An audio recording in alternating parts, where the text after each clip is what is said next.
আসসালামু আলাইকুম। হেলথ 24 টিভির পক্ষ থেকে আপনাকে স্বাগতম। ডাক্তার, হাসপাতাল, রোগ ও স্বাস্থ্য বিষয়ক সেবা নিয়ে আমরা আছি আপনার পাশে। সুস্থ থাকুন সব সময় আল্লাহর মহিমায়।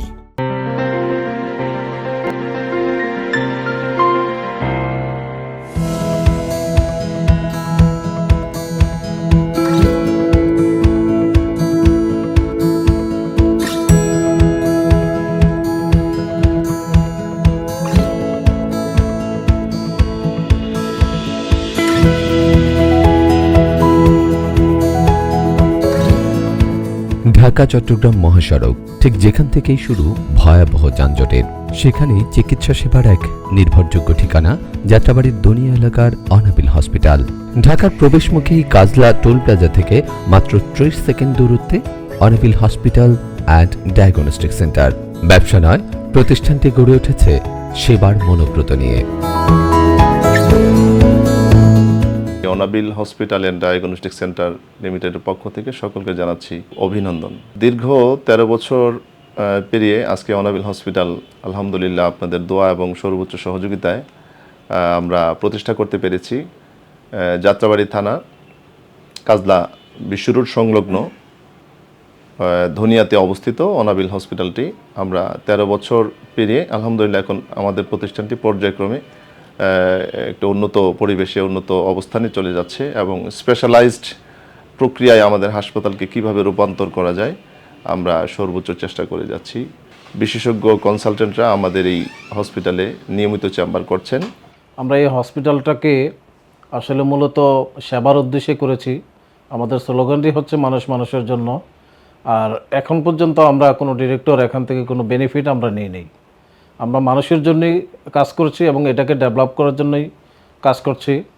তো আমরা সবাই দোয়া করবেন যেন এটাকে এখানে ভালোভাবে আমরা হসপিটালটাকে আরও ডেভেলপ করতে পারি এবং আপনাদের সেবা নিশ্চিত করতে পারি। আর একটা বিষয় আমি জানাই আপনাদেরকে, আমি নিজে এখানে অত্যন্ত গুরুত্বপূর্ণ একটা রোগ নিয়ে আমি এখানে এসেছিলাম। আলহামদুলিল্লাহ এখানে 2024 সালে চিকিৎসা নিয়ে আমি এখন আল্লাহর মধ্যে আপনাদের সামনে সুস্থ আছে এবং কথা বলছি।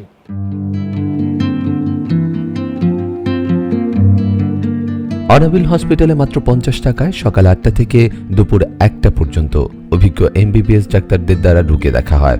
অনাবিল হসপিটাল শুধু একটি চিকিৎসা কেন্দ্র নয়, এটি আস্থা এবং নির্ভরতার আরেক নাম। এখানে রয়েছে 24 ঘন্টার জরুরি সেবা, বিশেষজ্ঞ চিকিৎসকদের দ্বারা উন্নত চিকিৎসা এবং সর্বাধুনিক ডায়াগনস্টিক সুবিধা। এছাড়াও রয়েছে 24 ঘন্টা ফার্মেসির সুবিধা।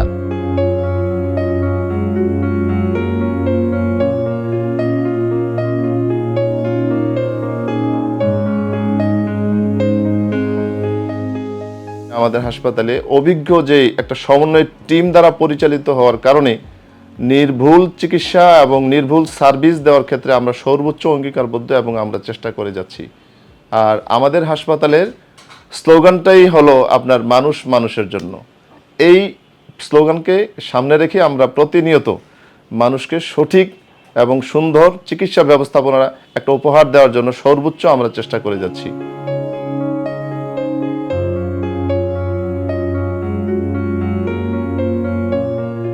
শিশু, নারী ও বৃদ্ধ সব বয়সী রোগীদের জন্য রয়েছে অনাবিল হসপিটালে বিশেষজ্ঞ সেবা। শিশুদের জন্য পেডিয়াট্রিক বিভাগ, নারীদের জন্য গাইনোকোলজি ও প্রসবকালীন সহ সব ধরনের অপারেশন এবং বয়স্কদের জন্য নিউরোসার্জারি, অর্থোপেডিক্স, লেপারোস্কোপি ও জেনারেল সার্জারি, ইউরোলজি এবং জেনারেল মেডিসিন বিভাগ। অনাবিল হসপিটালে মেডিসিন, সার্জারি, অর্থোপেডিক্স, গাইনি ও প্রসূতি, শিশুরোগ বিশেষজ্ঞরা চেম্বার করছেন নিয়মিত।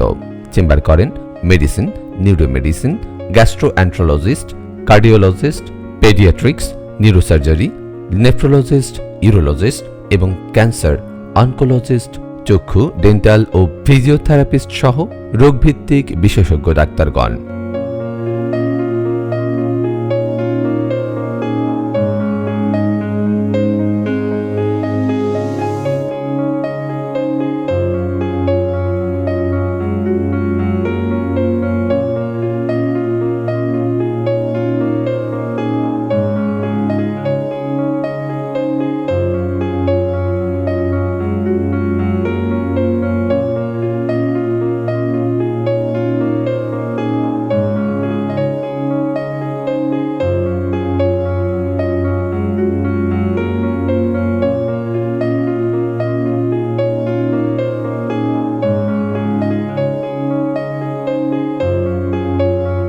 ডাক্তার মোহাম্মদ মোজাম্মেল, আমি পঙ্গু হসপিটালে কর্মরত আছি এবং অনাবিল হসপিটালে নিয়মিত রোগী দেখছি। অনাবিল হসপিটালে আমি শুক্রবার, রবিবার, মঙ্গলবার বসি।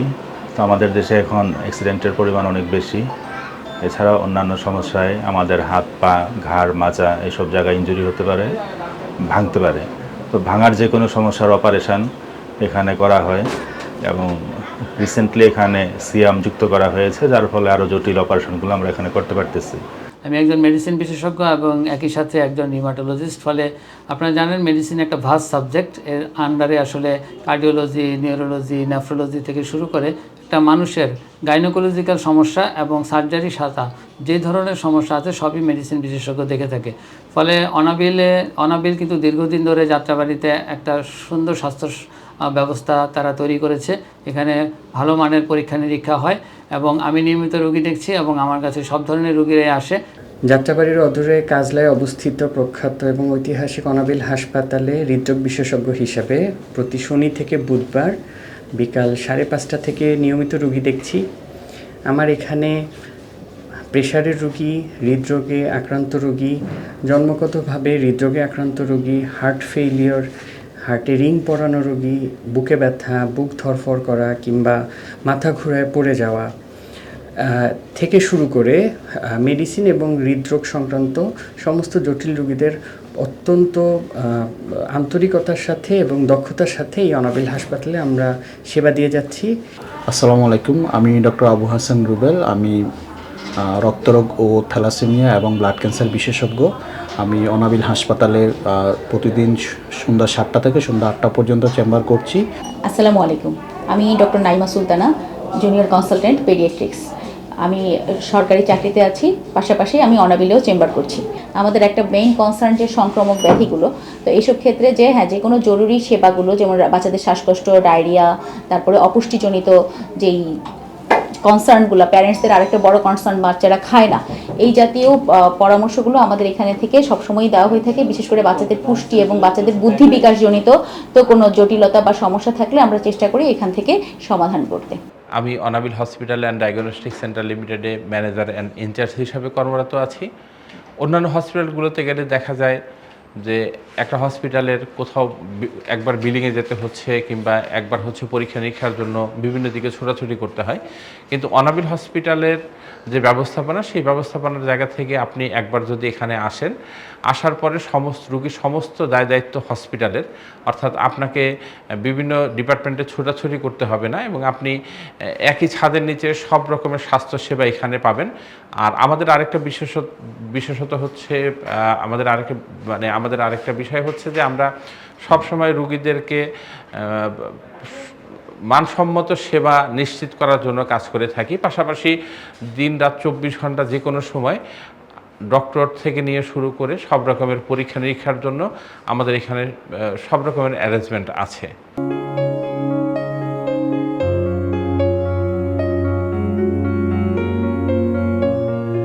একটি রোগের চিকিৎসা কতটা ভালো হবে তা নির্ভর করে কতটা সঠিকভাবে রোগ নির্ণয় করা যায় তার উপর।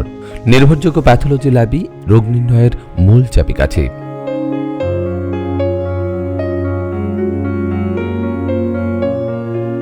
অনাবিল হসপিটালের ল্যাবরেটরি ঠিক সেই জায়গা যেখানে প্রতিটি রিপোর্টে মেলে নিখুঁত ফলাফল। আধুনিক প্রযুক্তি, স্বয়ংক্রিয় মেশিন আর দক্ষ টেকনিশিয়ান, এই তিনের সমন্বয়ে গড়ে তুলেছে অনাবিলের pathology unit.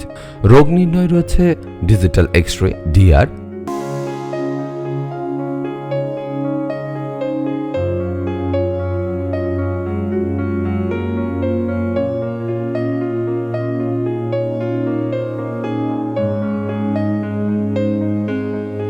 ফোরডি ultrasonography, 12 channel ECG, Doppler echocardiography, endoscopy থেকে শুরু করে এফনেক, পেপস, ব্লাড কালচার এবং ইউরিন সহ অসংখ্য পরীক্ষা নিরীক্ষা করা হয় অনাবিল হসপিটালে, তাও খুবই কম খরচে।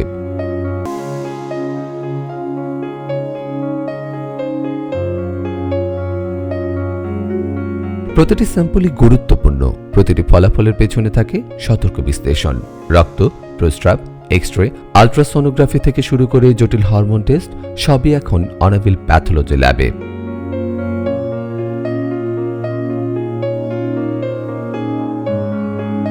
সময়মতো রিপোর্ট দেওয়া, রিপোর্টের গুণগত মান বজায় রাখা এবং রোগীকে সঠিক তথ্য দেওয়া, এটাই অনাবিল হসপিটালের প্রতিশ্রুতি। রোগী যাতে অপ্রয়োজনীয় টেস্টের বোঝায় না পড়ে, এই নীতিও মানা হয় অনাবিল হসপিটালে।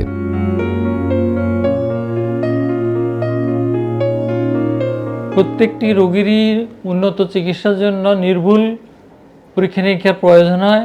আমাদের এখানে সেই নির্ভুল পরীক্ষা নিরীক্ষার ব্যবস্থা রয়েছে, উন্নত মানের যন্ত্রপাতি রয়েছে, যার খরচও অত বেশি না। এখানে প্রায় শতাধিক রোগের চিকিৎসার ব্যবস্থা রয়েছে। আমরা তার নির্ভুল রিপোর্ট দেওয়ার চেষ্টা করি।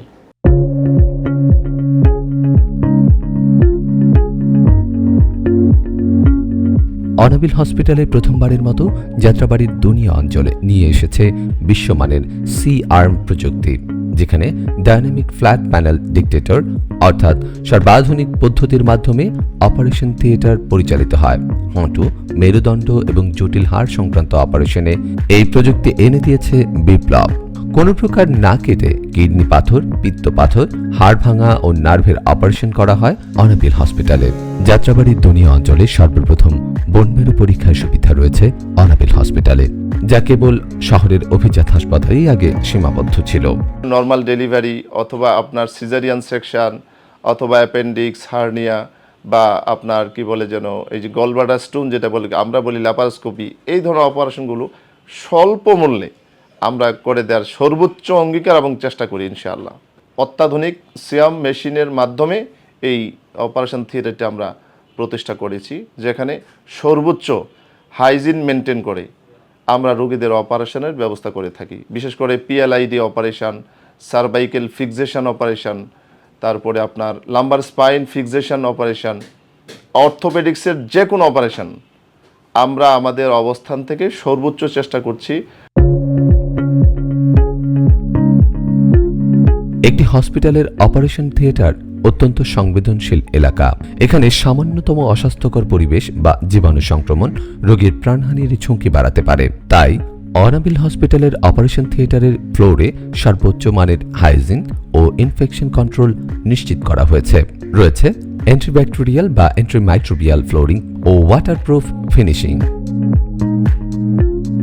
নিয়মিত চেম্বার করছি অনাবিল হাসপাতাল, কাজলা, যাত্রাবাড়িতে, শনি, সোম এবং বুধবার। আজকে যে রোগীটার আমরা অপারেশন করব, রোগীটা হচ্ছে জন্মগতভাবে তার তালুর জিভের সাথে তার মুখের নিচের অংশটা লেগে গেছে, যেটাকে আমরা বলি টাং টাই। এই টাং টাই রোগীটার সে জন্মগতভাবেই, দেখো হা করো, হ্যাঁ জিভটা উল্টাও, দেখতে পাচ্ছেন যে সে কিন্তু জিভটা সামনে বের করতে পারছে না। জিভটা সামনে আনো, এর বেশি আর জিভটা বের করতে পারছে না, কারণ এখানে জিভটা মুখের নিচের সাথে লেগে আছে। এটাকে বলা হয় টাং টাই। আমরা এই অপারেশনটি করব, এটি আমরা সাধারণত পুরোপুরি অজ্ঞান ছাড়াই লোকাল অ্যানেস্থেশিয়া বা ওই অংশটুকু শুধু অজ্ঞান করে বা অবশ করে অপারেশনটা করব। এটা সাধারণত এইভাবেই করা সম্ভব। তো এই অপারেশন করার পরে ইনশাআল্লাহ রোগী ভালোভাবে কথা বলতে পারবে। এখন তার কথা বলার সময় অনেকটা জড়তা কাজ করে, কিছুটা কথা বেজে বেজে বা আটকে আটকে আসে, তো সেটা ইনশাআল্লাহ হবে না। সবচেয়ে বড় বিশেষত্ব হচ্ছে যে এই হসপিটালের স্টেরিলিটি। আমি যতগুলো অপারেশন এখানে করেছি আল্লাহ পাকের রহমতে, সবগুলো অপারেশন খুব ভালো হয়েছে। দ্যাট মিন্স অপারেশনের পরবর্তী যে জটিলতা, মেইনলি হচ্ছে ইনফেকশন, আমরা খুব ভয় পাই। একটা ইনফেকশন যদি রোগীর হয় তাহলে রোগীর অবস্থা অনেক খারাপ হয়ে যায় এবং সার্জনের অবস্থাও খারাপ হয়ে যায়, টেনশন প্লাস সেটা আবার করতে হয়। সো এখানে যতগুলো অপারেশন আমি করছি সবগুলো অপারেশনই আল্লাহ পাকের মতে ভালো হয়েছে এবং পোস্ট অপারেটিভ কোনো জটিলতা অর্থাৎ ইনফেকশন হয়নি। নিউরোসার্জন হিসেবে এখানে অনাবিল হসপিটালে যে অপারেশনগুলো আমি করি সাধারণত সেগুলো হচ্ছে স্পাইনের যে কোনো ধরনের ফ্র্যাকচার নিয়ে আসে, যেমন ঘাড়ে ফ্র্যাকচার নিয়ে আসে অথবা কোমরের ফ্র্যাকচার নিয়ে আসে অথবা ব্যাকে ফ্র্যাকচার নিয়ে আসে। তো নিয়ে আসলে যদি ঘাড়ে নিয়ে আসে 4 হাত পা অবশ থাকে, যদি কোমরের দিকে ফ্র্যাকচার নিয়ে আসে তাহলে 2 পা অবশ থাকে। এই ধরনের পেশেন্টগুলো গাছ থেকে পড়ে যায় অথবা যে কোনো অ্যাক্সিডেন্টের মাধ্যমে স্পাইনের ফ্র্যাকচার নিয়ে আসে, সেক্ষেত্রে পা প্যারালাইজড অথবা 4 হাত পা অবশ থাকে। এই ধরনের এই রোগীগুলোকে আমি অপারেশন করি, ফিক্সেশন করি। মূলত ফিক্সেশন করার পরপরই খুব দ্রুত উন্নতি হয়, হাত পা নাড়াতে পারে এবং কিছুদিন থেরাপি নেওয়ার মাধ্যমে দেখা যায় যে সেই পেশেন্টগুলো খুব ভালোভাবে হাঁটতে পারে বা চলাচল করতে পারবে, স্বাভাবিক কাজকর্ম করতে পারে। এছাড়া মেইনলি হচ্ছে PLID অপারেশন, কোমরের 2 হাড়ের মাঝখানে যে ডিস্ক বের হয়ে যায়, এই ডিস্কটা বের করে দিই। অর্থাৎ এটার নাম হচ্ছে, রোগের নাম হচ্ছে PLID, আর অপারেশনের নাম হচ্ছে ফেনিস্ট্রেশন অ্যান্ড ডিস্কেক্টমি, যেটা আমরা এখানে খুব সহজেই করতে পারি বা করছি। ডায়াবেটিক্স ও হরমোন রোগীদের জন্য রয়েছে আলাদা ইউনিট, যা চিকিৎসা ও মনিটরিং এর জন্য অত্যন্ত কার্যকর। এছাড়া ক্যান্সার রোগীদের চিকিৎসাও রয়েছে অনাবিল হসপিটালে। রয়েছে পূর্ণাঙ্গ ডেন্টাল ইউনিট সহ টিকাদান কর্মসূচি, যেখানে অভিজ্ঞ চিকিৎসকদের মাধ্যমে রোগীরা পাচ্ছেন আধুনিক ও ব্যথামুক্ত চিকিৎসা।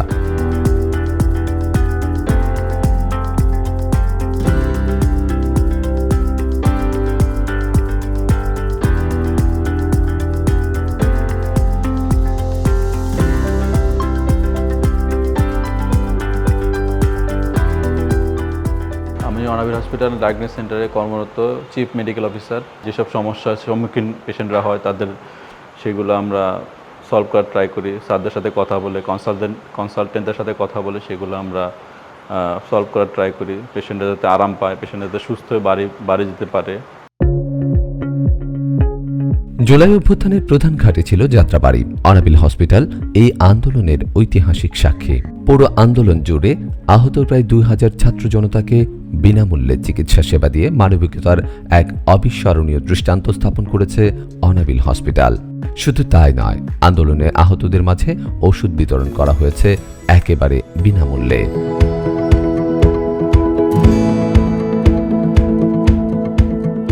অনাবিল হসপিটাল এমন, যেখানে রোগীদের নিয়ে আসা পর্যন্ত স্বজনদের দায়িত্ব, আর রোগীদের নিয়ে আসার পরের দায়িত্বটা হসপিটালের।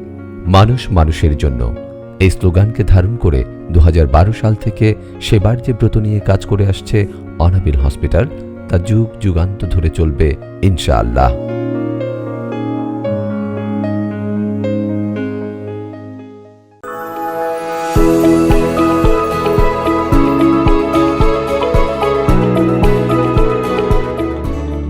আসসালামু আলাইকুম।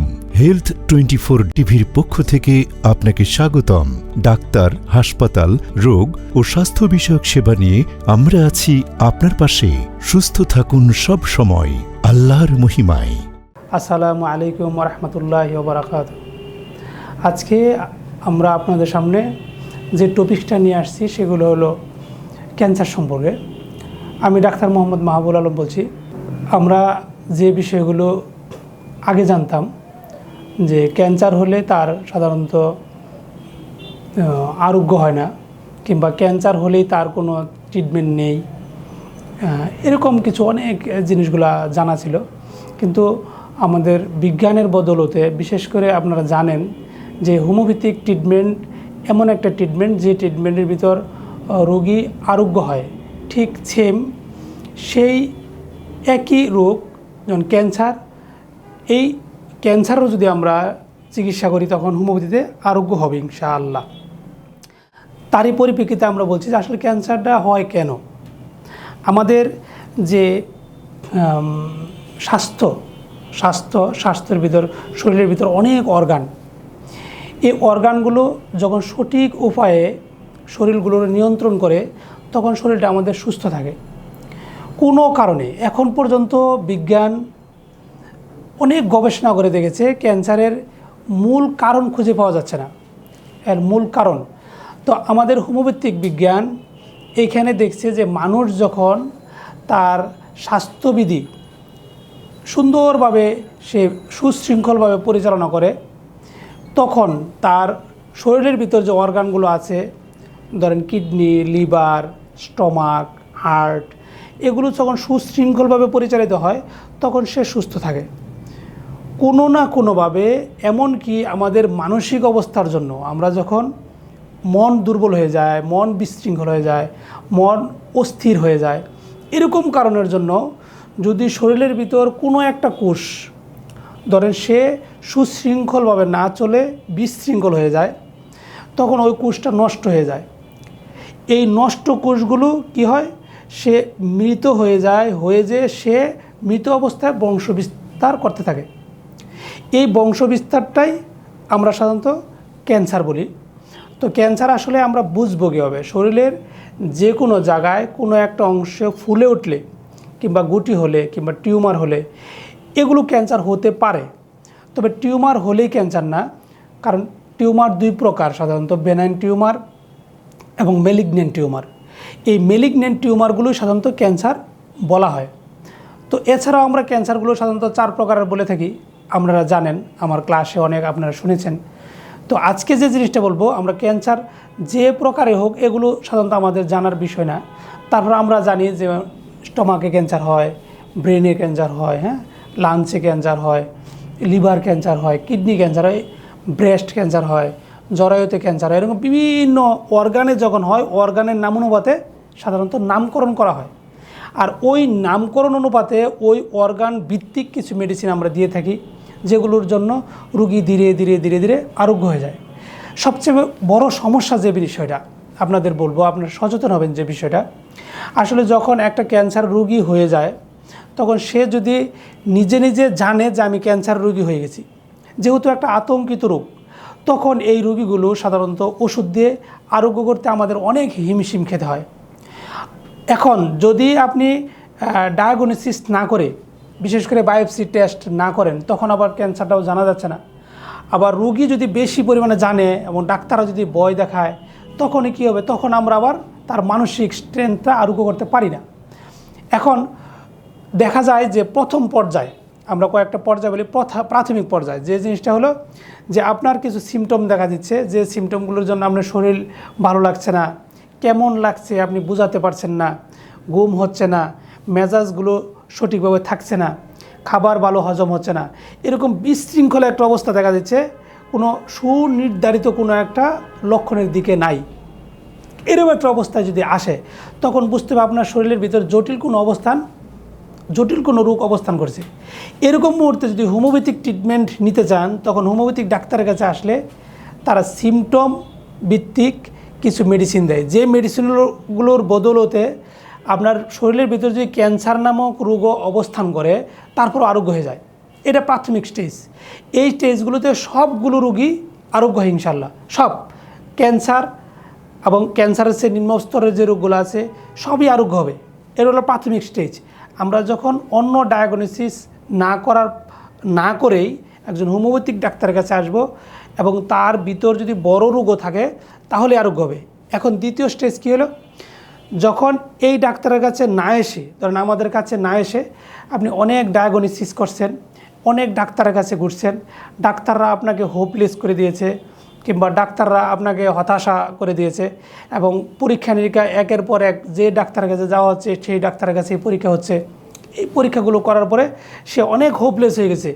হোপলেস হওয়ার পরে যে পর্যায়ে আসে, এই পর্যায়টা উঠাইতে আমাদের একটু কষ্ট হয়। তারপর আলহামদুলিল্লাহ তখন রোগীর যদি 2-3 মাস 4-5 মাস চিকিৎসা করার পরেই চলে আসে, কিংবা বায়োপসি টেস্ট করার সাথে সাথে বায়োপসি টেস্ট করলো তার শরীরের কোনো একটা অংশে আপনার ক্যান্সার ধরা পড়ছে, ফুসফুসে কিংবা আপনার লিভারে, স্টমাকে, এরকম অংশে ধরা পড়লো ক্যান্সার, ধরেন কার্সিনোমা, অ্যাডিনোকার্সিনোমা কিংবা নিউপ্লাজম, এরকম যে নামগুলি থাকুক, তখনও যদি আসে আমরা যদি ট্রিটমেন্ট শুরু করি, আলহামদুলিল্লাহ এগুলো আরোগ্য হয়। এখন তৃতীয় স্টেজ, আপনি বায়োপসি টেস্ট করছেন, কিছু সার্জারি করা হয়েছে এবং কেমো রেডিয়াম দেওয়া হয়েছে, এরকম পর্যায়ে যদি আসা হয়, তখন এই রোগীগুলো কী করা হয়, আমরা সাধারণত লেভেলে রাখতে পারি, তার কষ্টগুলো কম থাকে, হ্যাঁ, সে মানে বেঁচে থাকে কষ্টগুলো কম নিয়ে। এই পর্যায়ে কোনো রোগী কিন্তু আরোগ্য কোনো ট্রিটমেন্টই হয় না, তখন বাঁচিয়ে রাখা এবং বাঁচানো অবস্থায় তার কি হয়, শরীরের ভিতর সাধারণত কষ্টগুলো কম হয়। তো এরকম 3টা স্টেজে আমরা ধরি। ফার্স্ট স্টেজে যদি আসা হয় ইনশাল্লাহ আরোগ্য হবেই। দ্বিতীয় স্টেজে আসলেও একটু টাইম নেবে, তার ভিতর আমাদের শ্রম দিতে হয় বেশি, তাও আরোগ্য হয়। তৃতীয় স্টেজে আসলে রুগীকে চালিয়ে যাওয়া যায়, কষ্টগুলো কম হয়, যতদিন হায়াত আছে ততদিন তো বাঁচবেই, কিন্তু রোগীর কষ্টগুলো লাঘব করানো যায়। তো এই জন্যে আমার যে ভিডিওগুলো আগে দেখেছেন ক্যান্সার সম্পর্কে, আমি আপনাদের সচেতনতা করব এই জন্যে যে ক্যান্সার মানেই মৃত্যু নয়, ক্যান্সার মানে আরোগ্য হয় কিন্তু হোমিওপ্যাথিক ট্রিটমেন্ট দ্বারা, এবং এইগুলো আরোগ্য হবে তখনই যখন আপনি সচেতন হবেন। আর এই সচেতনটা হতে হবে খাবার দাবার, ঘুম, নিয়ম শৃঙ্খলা, মেজাজ, এগুলো সামগ্রিক যখন সুশৃঙ্খল হবেন তখন আরোগ্য হবেন। তাই আমি রিকোয়েস্ট করব আপনাদের যে আপনাদের যখন এরকম জটিল কোনো রোগ আপনার শরীরের ভিতরে আসবে, অবশ্যই রাগগুলো কন্ট্রোল করবেন, রাগ নিয়ন্ত্রণে রাখবেন। দ্বিতীয় নম্বর হলো আপনি নিয়মিত ঘুমাবেন। রাত্রবেলা কখনো ঘুম বন্ধ করবেন না, রাত্রবেলা অবশ্যই ঘুমাবেন। তৃতীয় নাম্বার হলো যে আপনি যে খাবার দাবার খাবেন, এই খাবারের ভিতর সুগার জাতীয় খাবার যেমন চিনি, মিষ্টি, এই মিষ্টি খাবারগুলো অবশ্যই খাওয়া যাবে না। আর সাথে সাথে লেবু, এই অ্যাসকর্বিক অ্যাসিড জাতীয় যে খাবারগুলো, লেবু, এগুলো বেশি বেশি খেতে হবে। আপনারা জানেন যে লেবু এমন একটি খাবার যে আমাদের শরীরের ভিতর যে সেলগুলো নষ্ট হয়ে যায় 5 জন্মে যেমন পুষ জন্মে, এই পুষগুলো সে রিকভার করে ওই জায়গাটুকু শুকিয়ে দেয়। এই জন্য আপনি কি লেবু খাবেন বেশি বেশি, মিষ্টি একদম অ্যাভয়েড করবেন। যদি কোনো ডাক্তার কিংবা আপনার শরীরেও বোঝা যাচ্ছে যে একটা কোনো ধরনের সমস্যা দেখা যাচ্ছে যে ক্যান্সার কিছু হতে পারে, তখনই আপনি চিনি খাওয়া বন্ধ করে দেবেন আর লেবু খাবেন বেশি বেশি। এই হলো আমাদের সামগ্রিক একটা সামারি যে আমরা ক্যান্সার তো আমরা নিজেরা বুঝবো না, ডাক্তাররা যখনই বলবে তখন খাবার দাবার সচেতন হব, শোয়া উঠা বসা সচেতন হব, সাথে মেজাজটা সচেতন করবেন। কারণ আপনি দেখেন আমাদের মেজাজ কত গুরুত্বপূর্ণ। যদি আমরা কাউকে একটু রাগের স্বরে কথা বলি তখন সে কাঁদতে শুরু করে, আবার কাউকে যদি একটু প্রশংসা করি সে হাসতে শুরু করে। ঠিক একইভাবে যখন আমাদের শরীরে কোনো একটা সেল নষ্ট হয়ে যায়, ওই সেলগুলো নষ্ট হওয়ার পরে আমরা যখন রাগান্বিত অবস্থায় থাকি, ওই সেলগুলো দ্রুত নষ্ট হয়, আবার আরেকটা সেলকে নষ্ট করার জন্য সহায়তা করে, যার জন্য মেজাজটা একদম নিউট্রাল লেভেলে নিয়ে আসবো। যদিও পরিবেশ আমাদের অনুকূলে না থাকে, তারপরেও আমাদের সংসারের সবাই একত্র হয়ে মিলে তাকে সাপোর্ট দিতে হবে যাতে সে নিউট্রালে থাকতে পারে মেজাজ। খাবার দাবার তো আলহামদুলিল্লাহ মিষ্টি খাবো না, লেবু খাবো। আর রাত্রের ঘুম কখনও যাতে বাদ না যায় এবং রাত্রের ঘুম যাতে তার ডিস্টার্ব না হয়, এই হলো ক্যান্সারের একটা আমাদের ম্যানেজমেন্ট। যে এইভাবে সে যদি মানে, তারপরে আমাদের যে মেডিসিনগুলো আছে, অনেক মেডিসিন আছে, এই মেডিসিনগুলো সাধারণত আপনাদের কাছে যে সিমটমগুলো পাবো আমাদের সামনে আসার পরে আমরা যে প্রশ্নগুলো করব, ওই প্রশ্নের পরিপ্রেক্ষিতে যে উত্তরগুলো পাবো, উত্তরগুলো পাওয়ার পর অনেকগুলো সিমটম একত্রে করার পরে আমাদের একটা ওষুধ দেব, যে ওষুধগুলো আরোগ্যমূলক, সেটাই হলো হোমিওপ্যাথিক ট্রিটমেন্ট, লক্ষণ ভিত্তিক। অবশ্যই আপনি যে বায়োপসি টেস্ট, সিবিসি, আরও বিভিন্ন ধরনের যে পরীক্ষাগুলো করছেন, এই পরীক্ষাগুলো আমাদের সহায়তা করে 20%। এই পরীক্ষাগুলো যেগুলো করছেন এগুলোই নিয়ে আসবেন। আমরা অতিরিক্ত আসলে আবার নতুন করে পরীক্ষা করতে বলি না, যেহেতু আপনার আগে পরীক্ষা করা আছে সাধারণত। যাই হোক, যে পরীক্ষাগুলো আমাদের সহায়তা করবে, কিন্তু যদি পরীক্ষা না করে থাকেন আমাদের সাথে আগেই যোগাযোগ করবেন।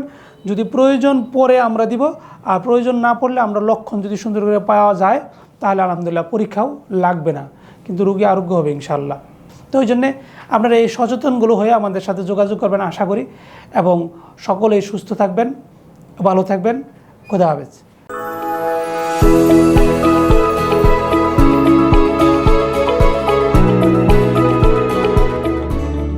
আসসালামু আলাইকুম। হেলথ 24 টিভির পক্ষ থেকে আপনাকে স্বাগতম। ডাক্তার, হাসপাতাল, রোগ ও স্বাস্থ্য বিষয়ক সেবা নিয়ে আমরা আছি আপনার পাশে। সুস্থ থাকুন সব সময় আল্লাহর মহিমায়। কোষ্ঠকাঠিন্য রোগের লক্ষণ। কোষ্ঠকাঠিন্য একটি বিরক্তিকর ও যন্ত্রণাদায়ক সমস্যা। টয়লেটে ঘন্টার পর ঘন্টা কেটে যাওয়া কিন্তু পেট পরিষ্কার না হওয়া। মলত্যাগ যদি সপ্তাহে 3 বারের কম অথবা পরিমাণে খুব কম হয়। অনেকক্ষণ ধরে চেষ্টা করেও মলত্যাগ না হয়। মল অস্বাভাবিক রকমের শক্ত বা শুকনো হয়। কোষ্ঠকাঠিন্য রোগের কারণ: অস্বাস্থ্যকর জীবনযাপন ও খাদ্যাভ্যাস কোষ্ঠকাঠিন্যের পিছনে প্রধান ভূমিকা পালন করে। কফি, পিৎজা, ফাস্টফুড বা পাস্তার মতো খাবার এড়িয়ে চলতে হবে। চকলেট, ভাজা পোড়া, লাল মাংস, গরু খাসি ইত্যাদি। চিপস, প্রচুর চিনিযুক্ত বেকারি খাদ্য যেমন কেক, পেস্ট্রি কেক এবং আয়রন ক্যাপসুল, কাঁচা কলা ইত্যাদি কম খাওয়াই ভালো। কিছু কিছু ঔষধ কোষ্ঠকাঠিন্যের জন্য দায়ী, যেমন নিয়মিত আইবুপ্রোফেন জাতীয় ব্যথানাশক ঔষধ সেবন, আয়রন বা ক্যালসিয়াম বড়ি, এসব বিষয় খেয়াল রাখতে হবে। রোগের ফলে চলাফেরা করতে পারে না, যাদের শুয়ে বসে থাকতে হয়, তারাও অনেক সময় কোষ্ঠকাঠিন্যে ভুগে থাকেন। কোষ্ঠকাঠিন্য প্রতিরোধে করণীয়: প্রতিদিন প্রচুর পানি ও তরল এবং যথেষ্ট আঁশযুক্ত খাবার খান। গোটা শস্য, শাকসবজি, ফলমূল যেমন বেল, পেঁপে ইত্যাদি হলো আঁশযুক্ত খাবার। সবজির ভেতরে ঢেঁড়স, পালং শাক, পুঁই শাক, কচুমুখিতে প্রচুর আঁশ থাকে। এগুলো যদি প্রচুর পরিমাণে খায় তাহলে তার কোষ্ঠকাঠিন্য দূর হয়ে যাবে। দুশ্চিন্তা বা মানসিক চাপমুক্ত জীবনযাপনের চেষ্টা করতে হবে। যতদূর সম্ভব মল চেপে না রাখার অভ্যাস করা এবং নিয়মিত ব্যায়াম ও হাঁটা চলার অভ্যাস গড়ে তোলা। ইসবগুলের ভুসি, অ্যালোভেরা বা ঘৃতকুমারীর মতো ঘরোয়া টোটকাও কোষ্ঠকাঠিন্যের সমাধানে বেশ কাজে আসে। ডাক্তারের পরামর্শ ব্যতীত ঔষধ সেবন করিবেন না। ঔষধ শিশুদের নাগালের বাহিরে রাখুন। সুস্থ থাকুন সব সময় আল্লাহর মহিমায়।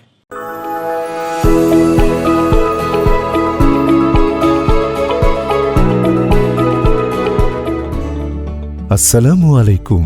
হেলথ 24 টিভির পক্ষ থেকে আপনাকে স্বাগতম। ডাক্তার, হাসপাতাল, রোগ ও স্বাস্থ্য বিষয়ক সেবা নিয়ে আমরা আছি আপনার পাশে। সুস্থ থাকুন সব সময় আল্লাহর মহিমায়।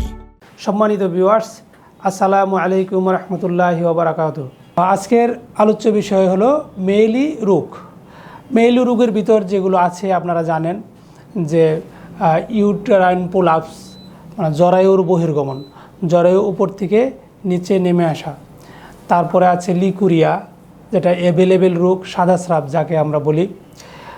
তার পুরাইটিস বালবা, জরায়ুতে চুলকানি, যেগুলো অস্বস্তি, খুব অস্বস্তি। এই রোগগুলো নিয়ে আমরা সংক্ষিপ্ত কিছু কথা বলি, আপনারা জানেন এগুলোর সিমটমগুলো।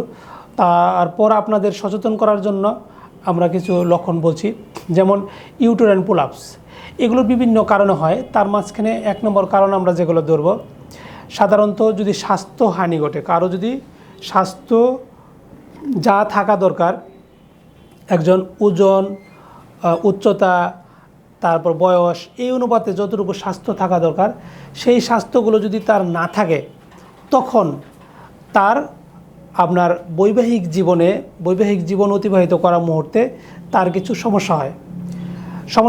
বিশেষ করে বাচ্চা হওয়ার পরে কিংবা ভারী কাজকর্ম করার ফলে, পুষ্টিকর খাবার না খাওয়ার দরুন, অতিরিক্ত রাত্র জাগরণ করার দরুন, কিংবা পায়খানা কষা হয়ে যায় এই দরুন, এরকম কারণে জরায়ুগুলোর কিছু সমস্যা হয়।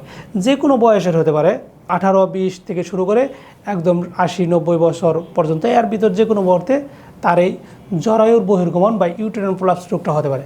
তো এই রোগটা হলে কোনো টেনশন নেই, এই জন্যে যে এগুলোর কয়েকটা গ্রেড আছে, 1, 2, 3। ফার্স্ট গ্রেড যেটা আপনার জরায়ু উপর থেকে নামছে এরকম মনে করছে, কিন্তু জরায়ুটা ভিতরেই থাকে, এই গ্রেডে যখন আমরা চিকিৎসা করতে আসেন তখন আলহামদুলিল্লাহ একদম ভালো হয়। দ্বিতীয় গ্রেডে একটু বেশি নেমে যায়, এরকম গ্রেডেও ভালো হয়। তৃতীয় গ্রেডেও আমাদের বেড রেস্ট কিংবা সুন্দর একটা নিয়মে থেকে সে যদি হোমিওপ্যাথিক ওষুধ খায়, তারপর আরোগ্য হয় ইনশাল্লাহ। তো এখানে আমরা সচেতন করব এই বিষয়টা নিয়ে। যখন ইউটেরাইন প্রোলাপস আপনার দেখা দিবে, কিংবা আপনি যখন বুঝবেন যে ইউটেরাইন প্রোলাপস হয়ে গেছে, জ্বরে উপর থেকে নিচে নেমে আসতেছে কিংবা নামতেছে মাঝে মাঝে, তখন আপনাকে অবশ্যই বাড়ি কাজকর্ম করা যাবে না। বাড়ি কাজকর্ম থেকে আপনি বিশ্রামে থাকতে হবে। আপনার যদি ছোটো ছেলে মেয়ে বাচ্চা থাকে, সন্তান থাকে, তখন এগুলো কুলে না নিয়ে এগুলো সাথে নিয়ে হাঁটতে হবে। আর পায়ের উপর ভর দিয়ে উপর থেকে কোনো কিছু পারা যাবে না কিংবা কালেকশন করা যাবে না, দৌড় দেওয়া যাবে না। হ্যাঁ, এই কাজগুলো থেকে আপনার বিরত থাকতে হবে। স্বামী সহবাস করা যাবে নর্মালি। তারপরে এই ইউটেরাইন প্রোলাপস যখন দেখা দেয়, তখন তার স্বামীর প্রতি অনীহা জাগে, সেক্স থাকে না। তো আমাদের হোমিওপ্যাথিক ট্রিটমেন্ট যখন আমরা করি কিংবা যখন আপনি করবেন, তখন আপনার ইউটেরাইন প্রোলাপস আরোগ্য হওয়ার সাথে সাথে যে সেক্সের যে সমস্যাগুলো ছিল, আপনার যে ইচ্ছা ছিল না, স্বামীর সাথে ঝগড়া ছিল, তখন এগুলো সেক্সের সমস্যাটাও সাথে সাথে সমাধান হবে। এই জন্য খুবই গুরুত্বপূর্ণ একটা জিনিস, যাদের ইউটেরাইন প্রোলাপসের রোগ আছে, তারা কোনো রকম টেনশন না করে হোমিওপ্যাথিক ট্রিটমেন্ট শুরু করবেন। ইনশাআল্লাহ ইউটেরাইন প্রোলাপস তো ভালো হবেই, সাথে আপনার এই আদার্স যে সমস্যা, আপনার মেজাজ কিটকিটে ছিল, আপনি ঝগড়া করতেন, আপনার স্বাস্থ্য হানি হয়ে ঘটেছে, স্ত্রী যে একটা যৌন চাহিদা স্বামীর প্রতি, এগুলো তার একদম নাই বললেই চলে, এগুলো তার ফিরে আসবে ধীরে ধীরে, আর স্বাস্থ্যগুলো ফিরে আসবে আলহামদুলিল্লাহ। তো ইউটেরাইন প্রোলাপসের চিকিৎসাটা দ্রুত করতে হবে, এই জন্যে যে এই রোগটা যদি সে দীর্ঘদিন বহন করে, তার মেজাজ এমন পর্যায়ে চলে আসবে, সে তার সন্তানকে মারবে, সন্তানের সাথে রাগারাগি করবে, স্বামীর সাথে রাগারাগি করবে, তার ঘর সংসার ভেঙে যাবে, সে একত্রে থাকতে তার অনীহা জন্মে। তো যার জন্যে ইউটেরাইন প্রোলাপসটা খুব গুরুত্ব সহকারে আপনারা কী করবেন, চিকিৎসা করবেন।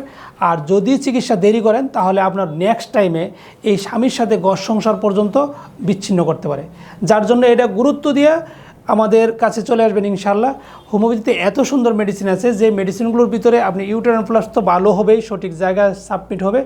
আর দ্বিতীয়ত এই ইউটেরাইন প্রলাপস আপনার ভুগার দরুন কিংবা বেশি দিন আপনার এটা আপনার শরীরে থাকার দরুন যে মেজাজ খিটখিটে হয়েছিল, স্বামীর সাথে যে ঝগড়া ফসাদ হয়েছিল, বাচ্চাদের সাথে যে মেজাজ দেখাইতেছিলেন, স্বাস্থ্য যে হানি করেছিল, এগুলো আপনার রিকভার করবে। যার জন্য বলবো এগুলো নিয়ে কোনো টেনশন করবেন না। আপনার আপাতত এখন যাদের রোগ আছে তারা বিশ্রামে থাকবেন, ভারী কাজকর্ম করবেন না, আর খুব দ্রুত হোমিওপ্যাথিক ট্রিটমেন্ট নেবেন। আমার কাছ থেকে নিতে এরকম না, আপনার আশেপাশে যে ভালো মানের হোমিওপ্যাথিক ডাক্তার আছে তাদের কাছে যে আপনি ট্রিটমেন্টগুলো নেবেন, ইনশাল্লাহ অবশ্যই ভালো থাকবেন।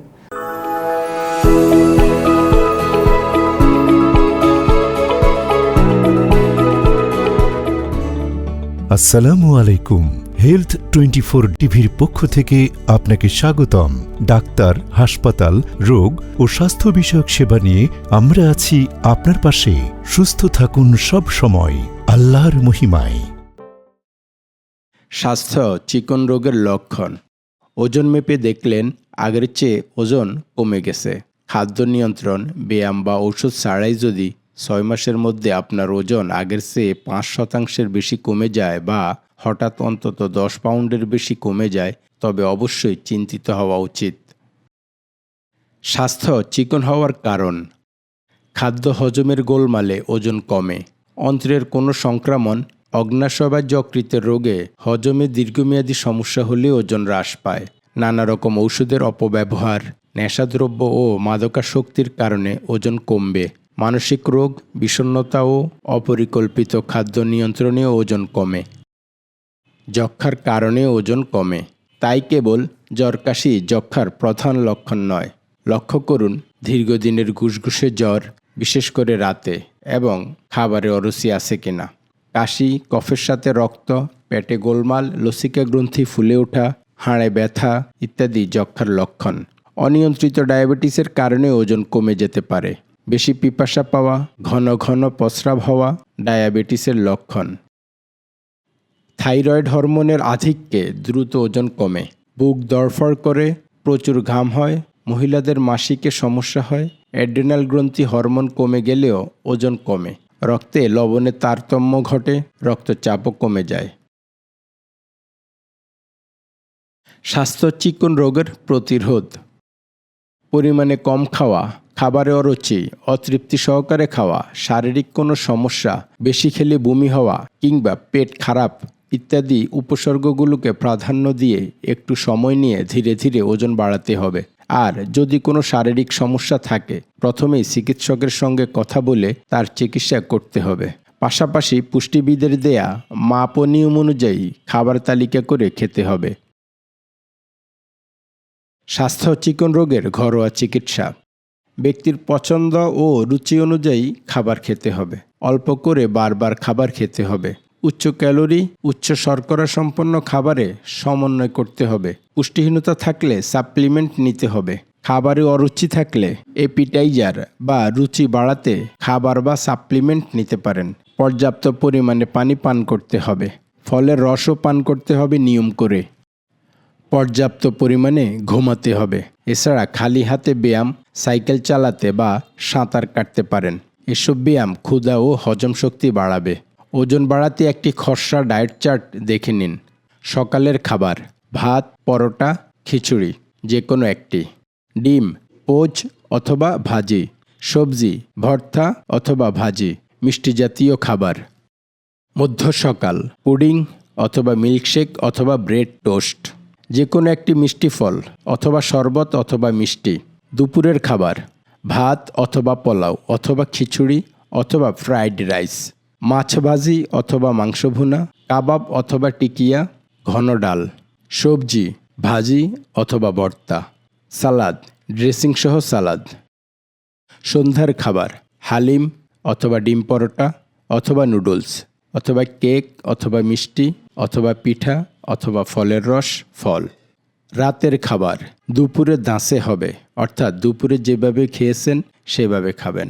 ঘুমাতে দেরি হলে মিল্কশেক, দুধ সেমাই অথবা ফিরনি অথবা হালুয়া খেতে পারেন। এটি একটি সার্বজনীন খাদ্য তালিকা। ব্যক্তিভেদে বা অন্য কোনো রোগে আক্রান্ত থাকলে ডাক্তারের পরামর্শ অনুযায়ী খেতে হবে। ডাক্তারের পরামর্শ ব্যতীত ঔষধ সেবন করিবেন না। ঔষধ শিশুদের নাগালের বাহিরে রাখুন। সুস্থ থাকুন সব সময় আল্লাহর মহিমায়।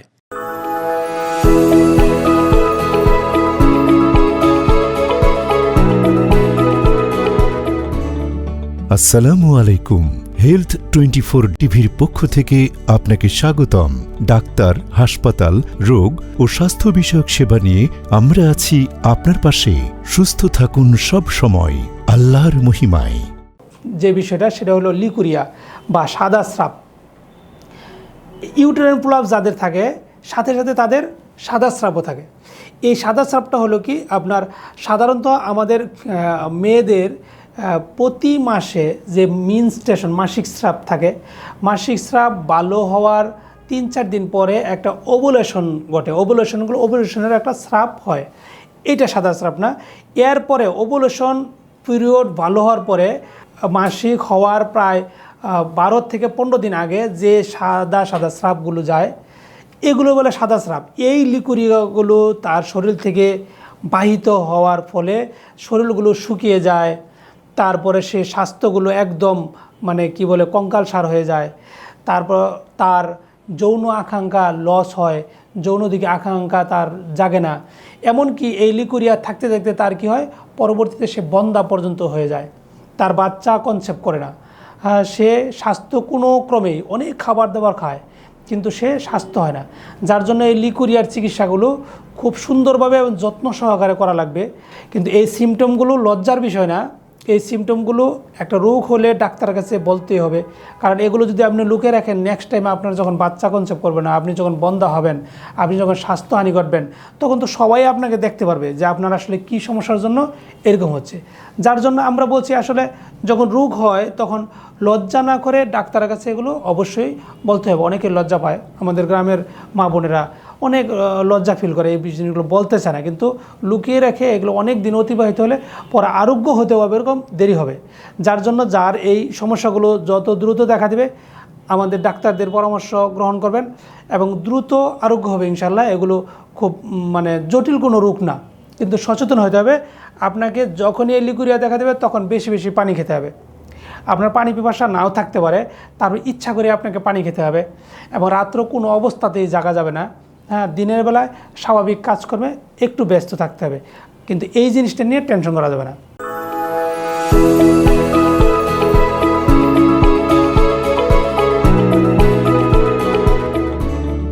আসসালামু আলাইকুম। হেলথ 24 টিভির পক্ষ থেকে আপনাকে স্বাগতম। ডাক্তার, হাসপাতাল, রোগ ও স্বাস্থ্য বিষয়ক সেবা নিয়ে আমরা আছি আপনার পাশে। সুস্থ থাকুন সব সময় আল্লাহর মহিমায়। রক্তশূন্যতা রোগের লক্ষণ: চোখ মুখ ফ্যাকাশে মনে হওয়া, দুর্বলতা, ক্লান্তি, অবসাদ, মাথা ঘোরা, মাথা ব্যথা, চোখে ঝাপসা দেখা, মুখে ঠোঁটে ঘা ইত্যাদি রক্তশূন্যতার সাধারণ লক্ষণ। রক্তশূন্যতার মাত্রা তীব্র হলে শ্বাসকষ্ট, বুকে চাপ লাগায়, এমনকি হার্ট ফেলিওর হতে পারে। শরীরে হিমোগ্লোবিনের পরিমাণ কম হলে ত্বক ফ্যাকাশে দেখায়। এছাড়া কারো শরীরে হিমোগ্লোবিনের পরিমাণ কমে গেলে মুখ, মাড়ি, ঠোঁট, চোখের নিচের পাতা এবং নখও ফ্যাকাশে দেখায়। 2. শরীরে আয়রনের ঘাটতি হলে হৃদস্পন্দন বেড়ে যায়। সময়মতো চিকিৎসা করানো না হলে হৃদরোগ আক্রান্ত হওয়ার ঝুঁকি থাকে। রক্তে হিমোগ্লোবিনের অভাবে কোষগুলিতে অক্সিজেন সরবরাহ কম হয়, তখন ত্বক, চুল ক্ষতিগ্রস্ত হতে পারে। ফলে ত্বক শুষ্ক হয়ে যায়, চুল পড়া এবং নখ ভেঙে যাওয়ার মতো সমস্যা দেখা দেয়। আয়রনের অভাবে শরীরে হিমোগ্লোবিনের মাত্রা কমে যায়, তখন শরীরের টিস্যুগুলিতে অক্সিজেন সরবরাহ করতে অসুবিধা হয়। যখন পেশি পর্যাপ্ত পরিমাণে অক্সিজেন পায় না, তখন হাঁটতে বা অন্য কোনো কাজ করতে ক্লান্ত লাগে। 5. শরীরে লৌহের ঘাটতি হিমোগ্লোবিন কমে যাওয়ার অন্যতম কারণ। হিমোগ্লোবিন উৎপাদনে লৌহ গুরুত্বপূর্ণ একটি উপাদান। রক্তশূন্যতা রোগের কারণ: নানা কারণে রক্তশূন্যতা হতে পারে। রক্তে হিমোগ্লোবিন তৈরির কাঁচামাল। আয়রন কমে গেলে আয়রন ঘাটতিজনিত রক্তশূন্যতা হতে পারে। এছাড়া ভিটামিন বি ও ফলিক অ্যাসিডের ঘাটতি, দীর্ঘমেয়াদী রোগ যেমন কিডনি বিকল, দীর্ঘমেয়াদী সংক্রমণ যেমন যক্ষ্মা, ক্যান্সার, থাইরয়েডের সমস্যা, অস্থিমজ্জায় সমস্যা, সময়ের আগে রক্তকণিকা ভেঙে যাওয়া, রক্তক্ষরণ ইত্যাদি হতে পারে রক্তশূন্যতার কারণ। তবে সব ধরনের কারণের মধ্যে আয়রন ঘাটতিজনিত রক্তশূন্যতা সবচেয়ে বেশি দেখা যায়। পুরুষদের তুলনায় নারীদের মধ্যে এর হার বেশি। এতে বিরূপ প্রভাব পড়ে শিশুর উপর, মাতৃমৃত্যুর হারও বেড়ে যায়। প্রধান কারণ অপুষ্টি। খাদ্যে পর্যাপ্ত আয়রন না থাকলে বিশেষ করে অন্তঃসত্ত্বা মায়েদের আয়রনের ঘাটতি হয়। আরেকটি কারণ নারীদের মাসিকে অতিরিক্ত রক্তক্ষরণ। অন্য কোনো কারণে দীর্ঘমেয়াদী রক্তক্ষরণ থাকতে পারে, যেমন পেপটিক আলসার, কৃমি, পাইলস, অন্ত্রে বা পাকস্থলীতে ক্যান্সার, দীর্ঘদিন ব্যথানাশক ঔষধ সেবন ইত্যাদি। রক্তশূন্যতা রোগের প্রতিরোধ। লৌহযুক্ত খাবার। শরীরে লৌহের ঘাটতি হিমোগ্লোবিন কমে যাওয়ার অন্যতম কারণ। হিমোগ্লোবিন উৎপাদনে লৌহ গুরুত্বপূর্ণ একটি উপাদান। লৌহ সমৃদ্ধ খাবারের মধ্যে রয়েছে মুরগির কলিজা, ঝিনুক, ডিম, আপেল, বেদানা, ডালিম, তরমুজ, কুমড়ার বিচি, খেজুর, জলপাই, কিশমিশ ইত্যাদি। ভিটামিন সি এর অভাবে হিমোগ্লোবিন কমে যেতে পারে। তাছাড়া ভিটামিন সি ছাড়া লৌহ পুরোপুরি শোষণ হয় না। পেঁপে, কমলা, লেবু, স্ট্রবেরি, গোলমরিচ, সবুজ ফুলকপি যেমন ব্রোকলি, আঙ্গুর, টমেটো ইত্যাদিতে প্রচুর ভিটামিন সি থাকে। ফলিক অ্যাসিড এক প্রকার ভিটামিন বি কমপ্লেক্স। এটি লাল রক্তকণিকা তৈরিতে প্রয়োজনীয় উপাদান। সবুজ পাতাযুক্ত সবজি, কলিজা, ভাত, সিমের বিচি, বাদাম, কলা, সবুজ ফুলকপিতে অনেক ফলিক অ্যাসিড পাওয়া যায়। হিমোগ্লোবিন বাড়াতে বিটের রস খেতে বলেন ডাক্তাররা। এতে রয়েছে প্রচুর আয়রন, ফলিক অ্যাসিড, ফাইবার ও পটাশিয়াম। এর পুষ্টিমান শরীরের লাল রক্তকণিকা বাড়ায়। দিনে একটি করে আপেল খেয়ে রক্তে হিমোগ্লোবিনের মাত্রা ঠিক রাখতে পারেন। আয়রনের উৎস আপেলে আরও নানা প্রকার পুষ্টি উপাদান রয়েছে। প্রতিদিন খোসাসহ একটি আপেল খান অথবা সমানুপাতে আপেল ও বিটের রস মেশাতে পারেন। ডালিম আয়রন, ক্যালসিয়াম, শর্করা ও আঁশ সমৃদ্ধ খাদ্য।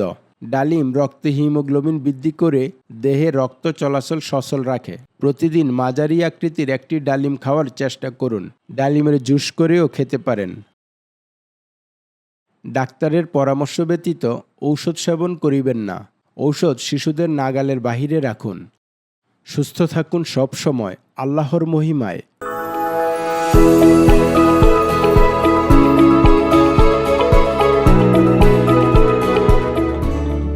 আসসালামু আলাইকুম।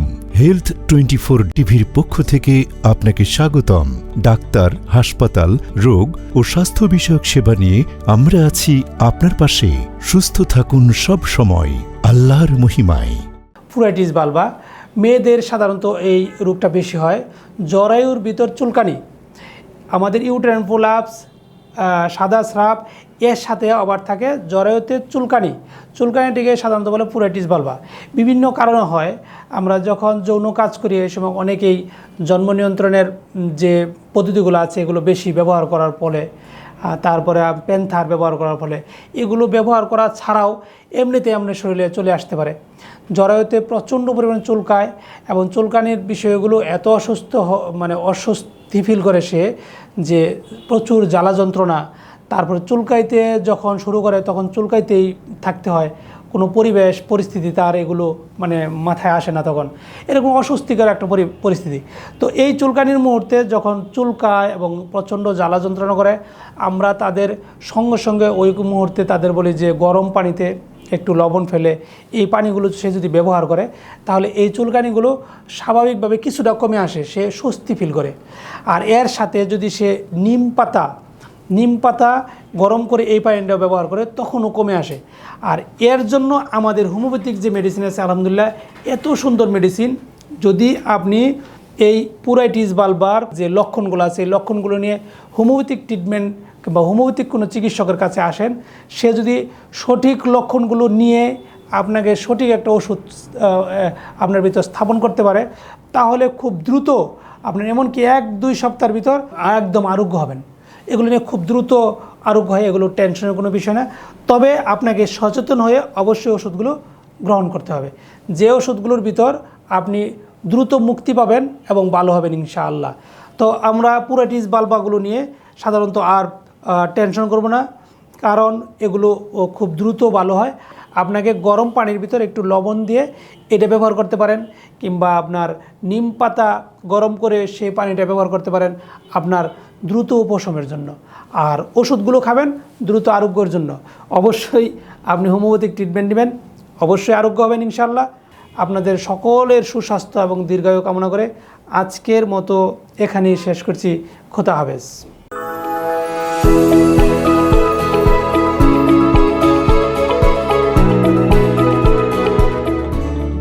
আসসালামু আলাইকুম। হেলথ 24 টিভির পক্ষ থেকে আপনাকে স্বাগতম। ডাক্তার, হাসপাতাল, রোগ ও স্বাস্থ্য বিষয়ক সেবা নিয়ে আমরা আছি আপনার পাশে। সুস্থ থাকুন সব সময় আল্লাহর মহিমায়। হাঁপানি বা অ্যাজমার লক্ষণ। হাঁপানির ডাক্তারি ব্যাখ্যা। হাঁপানি বস্তুত শ্বাসতন্ত্রের প্রদাহজনিত একটি রোগ। এ রোগ দীর্ঘমেয়াদী। শ্বাসতন্ত্রে প্রদাহ হলে শ্বাসনালী ফুলে যায়। এরপর ধীরে ধীরে শ্বাসকষ্ট, কাশি, বুকের মধ্যে শোষ শব্দ, বুকে চাপ ইত্যাদি উপসর্গ দেখা দিতে থাকে। এসব সমন্বিত রোগটির নামই হাঁপানি। দীর্ঘমেয়াদী শ্বাসকষ্ট, ঋতু পরিবর্তনের সময় শ্বাসকষ্ট বেড়ে যাওয়া, বুকে চাপ অনুভূত হওয়া, কাশি বা শুকনা কাশি, শ্বাস প্রশ্বাসের সময় বুকে বাঁশির মতো হঠাৎ শাঁসা শব্দ, দম বন্ধ লাগা, নাকে মুখে ধুলাবালু গেলে শ্বাসকষ্ট বেড়ে যাওয়া। হাঁপানি বা অ্যাজমা রোগের কারণ। হাঁপানির কারণ সুনির্দিষ্ট করে বলা যায় না, তবে কতগুলো বিষয় রয়েছে যেগুলো হাঁপানি রোগের উৎপত্তি বা স্থায়িত্বের ক্ষেত্রে ভূমিকা পালন করে থাকে। এ রোগ জেনেটিক বা বংশগত কারণে হতে পারে। বংশে কারো এ রোগ থাকলে পরবর্তী প্রজন্মের যে কারো আক্রান্ত হওয়ার ঝুঁকি থাকে। পশুর লোম, আরশোলা, রেণু, ছত্রাক প্রভৃতি হাঁপানির জন্য ঝুঁকিপূর্ণ। বায়ুদূষণ, সিগারেটের ধোঁয়া, কারখানার বিভিন্ন উত্তেজক পদার্থ, রঙের ঝাঁঝালো গন্ধ, ঠান্ডা হাওয়া, ঝাঁঝালো মশলা প্রভৃতির কারণে হাঁপানির আশঙ্কা বেড়ে যায়। বিভিন্ন ব্যথানাশক ঔষধ, অ্যাসপিরিন, হেরোইন প্রভৃতির অতি ব্যবহারের কারণে হাঁপানি হতে পারে। মানসিক চাপ, অতিরিক্ত আবেগপ্রবণতাও অনেক ক্ষেত্রে হাঁপানির তীব্রতা বাড়াতে পারে। সাধারণত শিশু বয়সে ছেলেদের এ রোগ হয় এবং মেয়েদের ক্ষেত্রে প্রাপ্তবয়স্ক হলে এ রোগ বেশি হয়। কারো কারো ক্ষেত্রে বিশেষ ধরনের খাবার যেমন গরু মাংস, চিংড়ি, ইলিশ, বেগুন এসব খেলে হাঁপানির মাত্রা বাড়তে পারে। হাঁপানি বা অ্যাজমার প্রতিরোধ। হাঁপানি রোগীরা সাবধান, কেননা সারা বছর মোটামুটি ভালো থাকলেও শীতের সময়ে তীব্র হাঁপানির আক্রমণ হওয়ার ঝুঁকি বেশি। এ সমস্যার বহু কারণ থাকতে পারে, যেমন সময়ে সময়ে হঠাৎ ঠান্ডা হাওয়ার ঝাপটা, দিনে রাতে বা সকালে বিকেলে তাপমাত্রার আকস্মিক উঠানামা, পরিবেশে উঠতে থাকা ধুলাবালু, জরাপাতার গুঁড়ো, ফুলের রেণু ইত্যাদি, বাতাসের শুষ্কতা ও ভাইরাসজনিত জ্বর বা ভাইরাল ফ্লুর আবির্ভাব। এসবগুলোই হাঁপানি রোগীর চিহ্নিত শত্রু। হাঁপানি মূলত শ্বাসতন্ত্রের এক ধরনের অতি সংবেদনশীলতা। জন্মগতভাবেই অনেকে ধুলাবালু, ঠান্ডা বাতাস, ফুলের রেণু, পশু পাখির লোম ইত্যাদি সহ্য করতে পারে না। এগুলোর সংস্পর্শে এলেই রক্তের কিছু কণিকা কয়েকটি রাসায়নিক পদার্থ তৈরি করতে থাকে, যার প্রভাবে শ্বাসনালী সংকুচিত হয়, প্রচুর তরল নিঃসৃত হয় আর শুরু হয়ে যায় শ্বাসকষ্ট। হাঁপানি রোগীদের বুক থেকে বাঁশির মতো সূক্ষ্ম আওয়াজ বেরোয়, দম আটকে আসে, কফ হতে পারে। হাঁপানি আক্রান্ত ছোট শিশুদের এ সময় খুবই কষ্ট হয়, তাই আগে থেকেই সাবধান হওয়া ভালো। হাঁপানি বা অ্যাজমার চিকিৎসা। সালবিউটামল জাতীয় উপশমকারী ঔষধ তাৎক্ষণিকভাবে শ্বাসনালী ছিদ্রপথ প্রসারিত করে, শ্বাস প্রশ্বাসের বাধা কমিয়ে দেয়। স্টেরয়েড, অ্যামাইনোফাইলিন, ক্রোমোগ্লাইকেট ইত্যাদি প্রতিরোধক ঔষধ ব্যবহার করা হয়। হাঁপানির চিকিৎসায় ইনহেলার সবচেয়ে উপকারী এবং আধুনিক পদ্ধতি। এতে খুব অল্প মাত্রার ঔষধ প্রয়োগ করেই ভালো ফল পাওয়া যায়, খুব একটা পার্শ্ব প্রতিক্রিয়া হয় না। হাঁপানির চিকিৎসায় নেবুলাইজারের ব্যবহারও বেশ ফলপ্রসূ। হাঁপানির মাত্রা তীব্র হলে এই পদ্ধতি প্রয়োগ করা হয়, তবে নেবুলাইজার যথাযথভাবে জীবাণুমুক্ত রাখা জরুরি। হাঁপানির আক্রমণ ঠেকাতে অনেক সময় শিরায় স্টেরয়েডের ইনজেকশন দেওয়া হয়। হাঁপানির চিকিৎসায় আমাদের দেশে এখনও যে কয়েক ধরনের ইনহেলার পাওয়া যায়, তার মধ্যে সবচেয়ে সুলভ ও বহুল ব্যবহৃত ইনহেলারটি হচ্ছে এমডিআই বা মিটার্ড ডোজ ইনহেলার। এখানে ঔষধের তরল ক্ষুদ্র কণা 1 থেকে 5 মাইক্রোমিটার অ্যারোসেল আকারে ফুসফুসে প্রয়োগ করা হয়। এমডিআই প্রয়োগের কৌশল। মিটার ডোজ ইনহেলার প্রয়োগের ধাপগুলো নিচের মতো। ইনহেলারের মাউথপিসের ঢাকনা খুলুন, চিবুক উঠিয়ে সোজা সামনের দিকে তাকান, ধীরে শ্বাস ত্যাগ করুন এবং বুকের সব বাতাস বের করে দিন। এবার ইনহেলারের মাউথপিসটি দাঁতের ফাঁকে রেখে ঠোঁট দিয়ে চেপে ধরুন যেন ফাঁক না থাকে। এবার ধীরে ধীরে নিঃশ্বাস নিতে থাকুন এবং ক্যানিস্টারে দৃঢ়ভাবে চাপ দিয়ে অ্যারোসল ফুসফুসে টেনে নিন।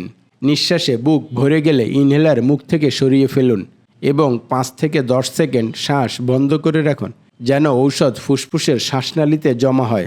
এবার স্বাভাবিক শ্বাস নিন। এভাবে রোগীর 1 পাফ বা টান ঔষধ নেওয়া হয়। যদি 2 পাফ নিতে হয় তবে অন্তত 30 সেকেন্ড পর প্রক্রিয়াটি পুনরায় শুরু করুন। তারপর ইনহেলারের ঢাকনা দিয়ে মাউথপিসটি বন্ধ করে রাখুন। স্টেরয়েড ইনহেলার ব্যবহারের পর পানি নিয়ে কুলকুচা করে পানি ফেলে দিন। পানি গেলা যাবে না। এতে মুখে জমে থাকা ঔষধ পরিষ্কার হয়ে যাবে, পার্শ্ব প্রতিক্রিয়া হওয়ার আশঙ্কা কমে যাবে। ইনহেলারের মেয়াদ কত দিনের? এমআইডি উৎপাদনের পর 2 বছর পর্যন্ত কার্যকর থাকে। ব্যবহার শুরু করে দিলে 6 মাসের বেশি কার্যকর থাকে না। অতিরিক্ত ও সরাসরি সূর্যরশ্মি থেকে দূরে রাখতে হবে। ঘরের তাপমাত্রা 20 থেকে 25 ডিগ্রি সেলসিয়াস রাখতে হবে। এমডিআই এর ডোজ কাউন্ট ছাড়া ইনহেলার কখন খালি হয় তা বোঝার উপায় নেই। এক্ষেত্রে ইনহেলারের কতটা ডোজ ছিল, কতদিন খাওয়া উচিত, এভাবে হিসাব রাখতে হবে। জেনে রাখুন, শ্বাসকষ্ট মানেই হাঁপানি নয়। হৃদরোগ, রক্তশূন্যতা প্রভৃতি কারণেও শ্বাসকষ্ট হতে পারে। হাঁপানি কোনো সোয়াসের রোগ নয়। ডাক্তারের পরামর্শ ব্যতীত ঔষধ সেবন করিবেন না। ঔষধ শিশুদের নাগালের বাহিরে রাখুন। সুস্থ থাকুন সবসময় আল্লাহর মহিমায়।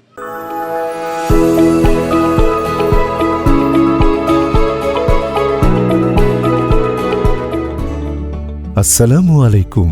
হেলথ 24 টিভির পক্ষ থেকে আপনাকে স্বাগতম। ডাক্তার, হাসপাতাল, রোগ ও স্বাস্থ্য বিষয়ক সেবা নিয়ে আমরা আছি আপনার পাশে। সুস্থ থাকুন সব সময় আল্লাহর মহিমায়। আমাদের এলাকার গ্রাম্য ভাষা বলে দাউদ। শরীরের ভিতর হয় রাউন্ড আকার হয়ে, ওইখান থেকে একটা রস বের হয়। রসটা যদি আমরা হাতে যদি চাপ দেই তাহলে আঙ্গুল দিয়ে চাপ দিয়ে ধরলে আঠার মতো, বটের আঠার মতো কিংবা ঘামের মতো একটা অবস্থায় এগুলো ধীরে ধীরে একটা অঞ্চল থেকে ধীরে ধীরে বৃদ্ধি পেতে থেকে অনেক দূর পর্যন্ত ছড়িয়ে যায়। এই দাঁত সাধারণত শুধু হোমিওপ্যাথিক ছাড়া আদার যে পেথিগুলো আছে এগুলোতে উপশম দেওয়া যায়। আপনারা জানেন, যাদের হয়েছে তারা অবশ্যই জানেন যে আপনি ওষুধ খেয়েছেন, 3 মাস ভালো আছে, আবার চলে আসছে। যখন 3 মাস উপশমে থাকে এবং থাকার পর যখন আবার রিটার্নে চলে আসে তখন ওর চেয়ে আরও বৃহৎ আকারে চলে আসে, আরও বড় আকারে চলে আসে। তো এইভাবে লং টাইম চলতে চলতে একসময় এইটা তো ভালো হয়ই না, এটা আরেকটা রূপে ডাইভেট হয়, যৌন রোগে কিংবা মানসিক ভারসাম্যহীনতার রোগে। তো এই রোগগুলো যাতে আপনার ডাইভেট না হয় তার জন্য আপনি কী করবেন, হোমিওপ্যাথিক ট্রিটমেন্ট নেবেন। অবশ্যই হোমিওপ্যাথিক ট্রিটমেন্ট নেবেন এই জন্যে যে হোমিওপ্যাথিক ট্রিটমেন্ট আপনার আরোগ্য হবে, নেক্সট টাইমে চলে আসবে না। বিশেষ করে দাঁতের এত সুন্দর ট্রিটমেন্ট, যে ট্রিটমেন্টগুলো আপনি অবশ্যই যদি নিয়ে থাকেন সঠিক পন্থার হোমিওপ্যাথিক চিকিৎসা, তাহলে আপনি তো জানেন যে কীভাবে আরোগ্য হয়। আর যদি না নিয়ে থাকেন অবশ্যই একবার টেস্ট করে দেখেন, পরীক্ষা করে দেখেন, আরোগ্য হবে। এবং আপনার ভিতর যে অন্য রোগগুলো ছিল, যেগুলো মেজাজ খিটখিটে হয়ে যেত কিংবা ভালো লাগতো না, কারোর সাথে কথাবার্তা বলে বেশি ভালো ফিল করতেন না, এগুলো সহ আপনার ভালোর দিকে চলে আসবে। যার জন্য দাঁত সাধারণত চুলকালে বটের আটার মতো রস বের হয়, একটা জায়গা থেকে ধীরে ধীরে পরিধি হয়ে অনেক বড় আকার ধারণ করে। এগুলোর জন্য হোমিওপ্যাথিক এত সুন্দর ট্রিটমেন্ট, যে ট্রিটমেন্টগুলো সাধারণত অন্য আদার্স পেথিতে পাওয়া খুব দুষ্কর। তাই আমি মনে করব যে আপনারা দাঁতের জন্য হোমিওপ্যাথিক ট্রিটমেন্ট নেন এবং আরোগ্য হবেন ইনশাআল্লাহ, এতে কোনো সন্দেহ নেই।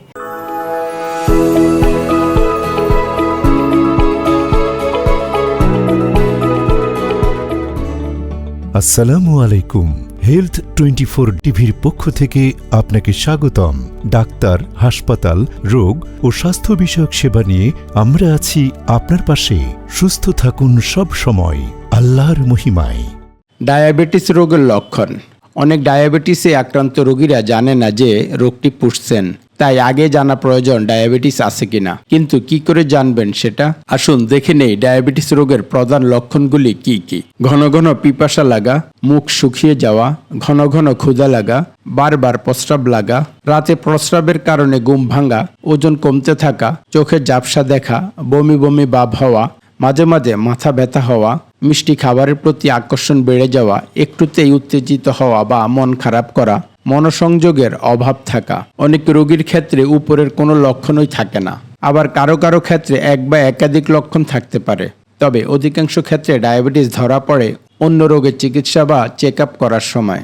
ডায়াবেটিস নির্ণয়ের উপায়: প্রস্রাব পরীক্ষায় প্রস্রাবে গ্লুকোজের উপস্থিতি, রক্ত পরীক্ষায় রক্তের গ্লুকোজ লেভেল বেশি থাকা, সকালে খালি পেটে 7.0 মিলিমোলের বেশি হলে, র্যান্ডম 11.0 মিলিমোলের বেশি হলে।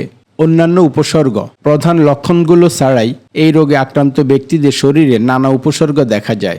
এসব হলো শরীরে চুলকানি, বাত ব্যথা, চোখে ঝাপসা দেখা, ঘন ঘন চশমা বদল, পা জ্বালা পোড়া করা এবং অবশ বোধ করা, কাটাছেঁড়া সহজে না শুকানো। যদি আপনার এসব শারীরিক উপসর্গ থাকে তাহলে তাৎক্ষণিকভাবে ডায়াবেটিস পরীক্ষা করা প্রয়োজন। কাদের ঝুঁকি আছে? লক্ষণ না থাকলেও প্রত্যেক প্রাপ্তবয়স্ক লোকজনেরই ডায়াবেটিস পরীক্ষা করা প্রয়োজন, বিশেষ করে যাদের ওজন বেশি, যারা কায়িক পরিশ্রম করে না, যাদের বাবা মা ভাই বোনের ডায়াবেটিস আছে, যারা উচ্চ রক্তচাপের রোগী, যাদের রক্তে এইচডিএল কোলেস্টেরল 35-এর নিচে এবং ট্রাইগ্লিসারাইড 250-এর বেশি, যেসব নারীর গর্ভাবস্থায় ডায়াবেটিস রোগ ধরা পড়েছিল ও যাদের রোগ রয়েছে। শিশুদের ক্ষেত্রে যেসব শিশুর ওজন বেশি, যাদের বাবা মা দাদা দাদি ফুফু ভাই বোনের ডায়াবেটিস আছে, যাদের শরীরে ইনসুলিনের কার্যকারিতা কমে যাওয়ার লক্ষণ দেখা দিয়েছে, যাদের জন্মের সময় ওজন কম ছিল এবং যেসব শিশু মায়ের গর্ভাবস্থায় ডায়াবেটিস ধরা পড়ে। গর্ভকালীন ডায়াবেটিস। গর্ভাবস্থায় কখন ডায়াবেটিস পরীক্ষা করার প্রয়োজন তা অনেকেই জানেন না। এক্ষেত্রে গর্ভধারণের পরপরই একবার ডায়াবেটিস পরীক্ষা করতে হবে। পাশাপাশি গর্ভকালীন 24 থেকে 28 সপ্তাহের সময় ডায়াবেটিস পরীক্ষা করার প্রয়োজন। যাদের গর্ভাবস্থায় ডায়াবেটিস হয় তাদের প্রসবের 6 থেকে 12 সপ্তাহ পর পরীক্ষা করতে হবে। ডায়াবেটিস রোগের কারণ: আমরা যখন খাবার খাই তখন আমাদের প্যানক্রিয়াস থেকে ইনসুলিন নিঃসৃত হয়। ইনসুলিনের কাজ হলো যে খাবার খাচ্ছি সেটার অতিরিক্ত গ্লুকোজ কমিয়ে দেয়া। যখন ইনসুলিনের উৎপাদন কমে যায় বা ইনসুলিন উৎপাদন হওয়ার পরও যখন কাজ করতে পারে না, তখন শরীরে অতিরিক্ত গ্লুকোজ থাকে। সেই অবস্থাকে আমরা ডায়াবেটিস বলছি। খালি পেটে যদি গ্লুকোজের মাত্রা 7-এর বেশি থাকে আর খাওয়ার পর যদি 11-এর বেশি থাকে, তখন সেই অবস্থাকে ডায়াবেটিস বলে। কায়িক পরিশ্রম করতে হবে। শুধু খেলেন আর বসে থাকলেন সেটি হলে কিন্তু চলবে না। অবশ্যই শারীরিক পরিশ্রম করতে হবে। সেটা যে কোনো ধরনের কায়িক পরিশ্রম হতে পারে। দিনে 30 থেকে 40 মিনিট অবশ্যই যে কোনো ধরনের কায়িক পরিশ্রম করা উচিত। সবচেয়ে সহজ হলো হাঁটতে পারা। ডায়াবেটিস রোগের ঘরোয়া চিকিৎসা: নিয়মিত ঔষধ সেবন, সঠিক খাদ্যাভ্যাস, ব্যায়াম ডায়াবেটিস নিয়ন্ত্রণে সাহায্য করে। এগুলোর পাশাপাশি ডায়াবেটিস নিয়ন্ত্রণে কিছু ঘরোয়া পদ্ধতি মেনে চলতে পারেন। করল্লা: 3 থেকে 4টি করল্লা নিন। এবার ভিতরের বীজগুলো ফেলে দিয়ে করল্লা ব্লেন্ডার দিয়ে জুস করুন। নিয়মিত এই জুস খাওয়া রক্তের সুগার নিয়ন্ত্রণে উপকারী। নিম আরেকটি চমৎকার উপাদান রক্তের সুগার নিয়ন্ত্রণে। প্রতিদিন 2 থেকে 3টি নিমের পাতা খালি পেটে খান। এটি ইনসুলিন তৈরিতে সাহায্য করে। এটি ডায়াবেটিক নিউরোপ্যাথির রোগীদের জন্য একটি উপকারী ঘরোয়া উপায়। প্রতিদিন 2 বেলা 20 মিলিলিটার করে আমলকির জুস খাওয়া ডায়াবেটিস রোগীদের জন্য ভালো। এছাড়া প্রতিদিন 2 বেলা আমলকির গুঁড়াও খেতে পারেন। এটি রক্তের সুগার নিয়ন্ত্রণ করতে সাহায্য করে। গ্রিন টি: এই ভেষজ চা প্যানক্রিয়াসের কার্যক্রম বাড়িয়ে ইনসুলিন তৈরিতে সাহায্য করে। তাই রক্তের সুগার নিয়ন্ত্রণে নিয়মিত গ্রিন টি পান করতে পারেন। ডাক্তারের পরামর্শ ব্যতীত ঔষধ সেবন করিবেন না। ঔষধ শিশুদের নাগালের বাহিরে রাখুন। সুস্থ থাকুন সব সময় আল্লাহর মহিমায়।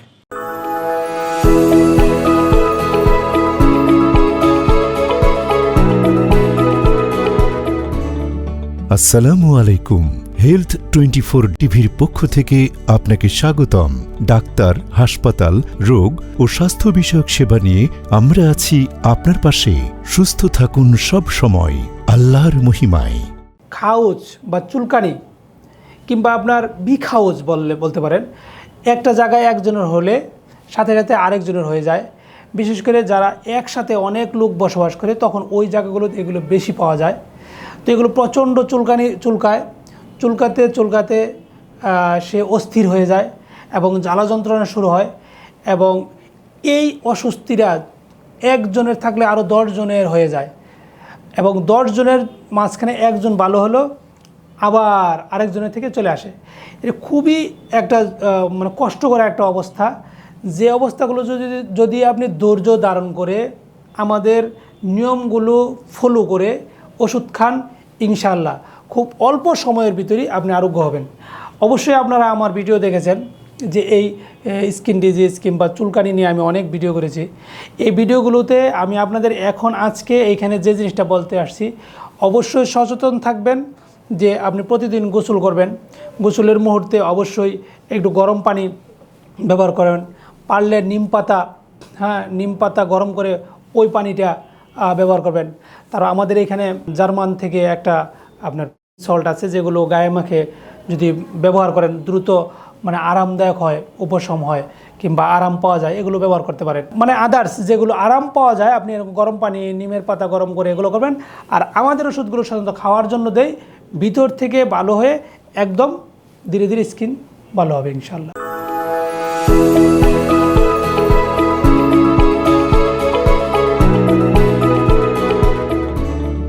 আসসালামু আলাইকুম। হেলথ 24 টিভির পক্ষ থেকে আপনাকে স্বাগতম। ডাক্তার, হাসপাতাল, রোগ ও স্বাস্থ্য বিষয়ক সেবা নিয়ে আমরা আছি আপনার পাশে।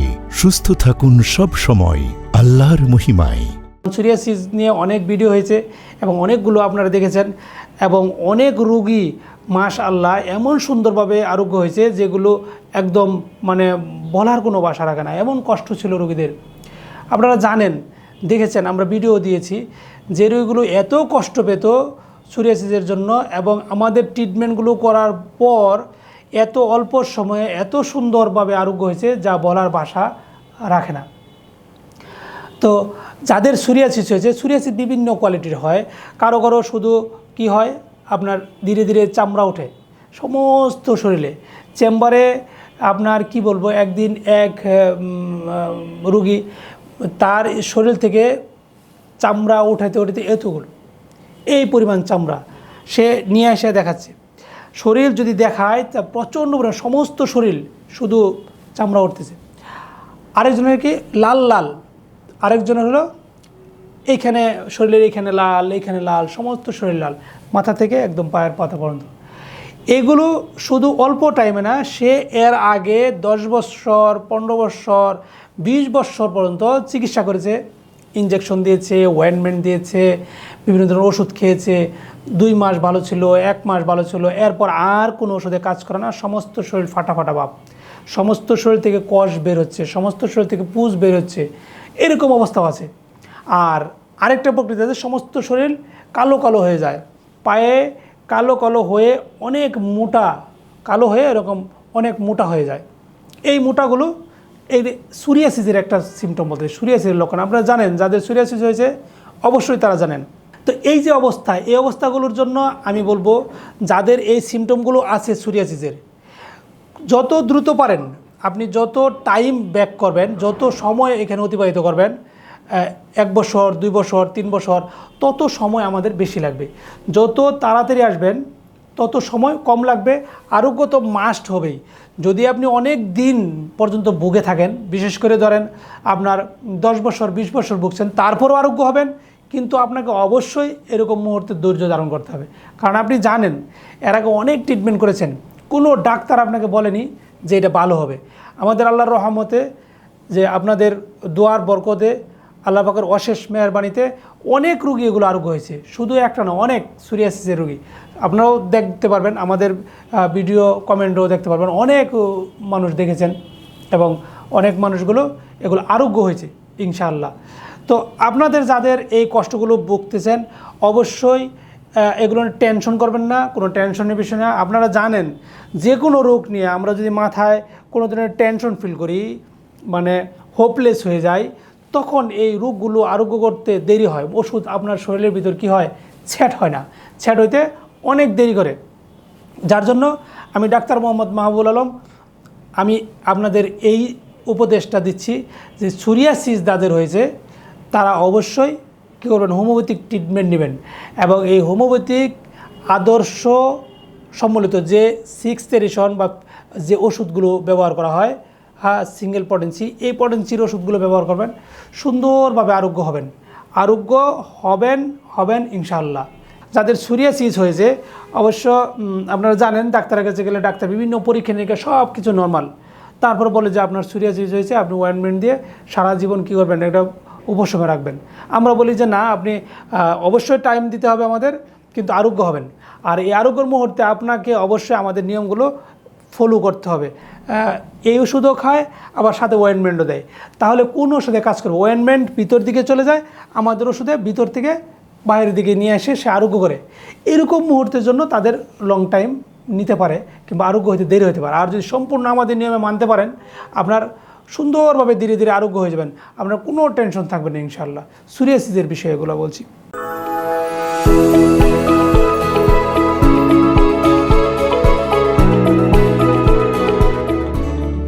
আসসালামু আলাইকুম। হেলথ 24 টিভির পক্ষ থেকে আপনাকে স্বাগতম।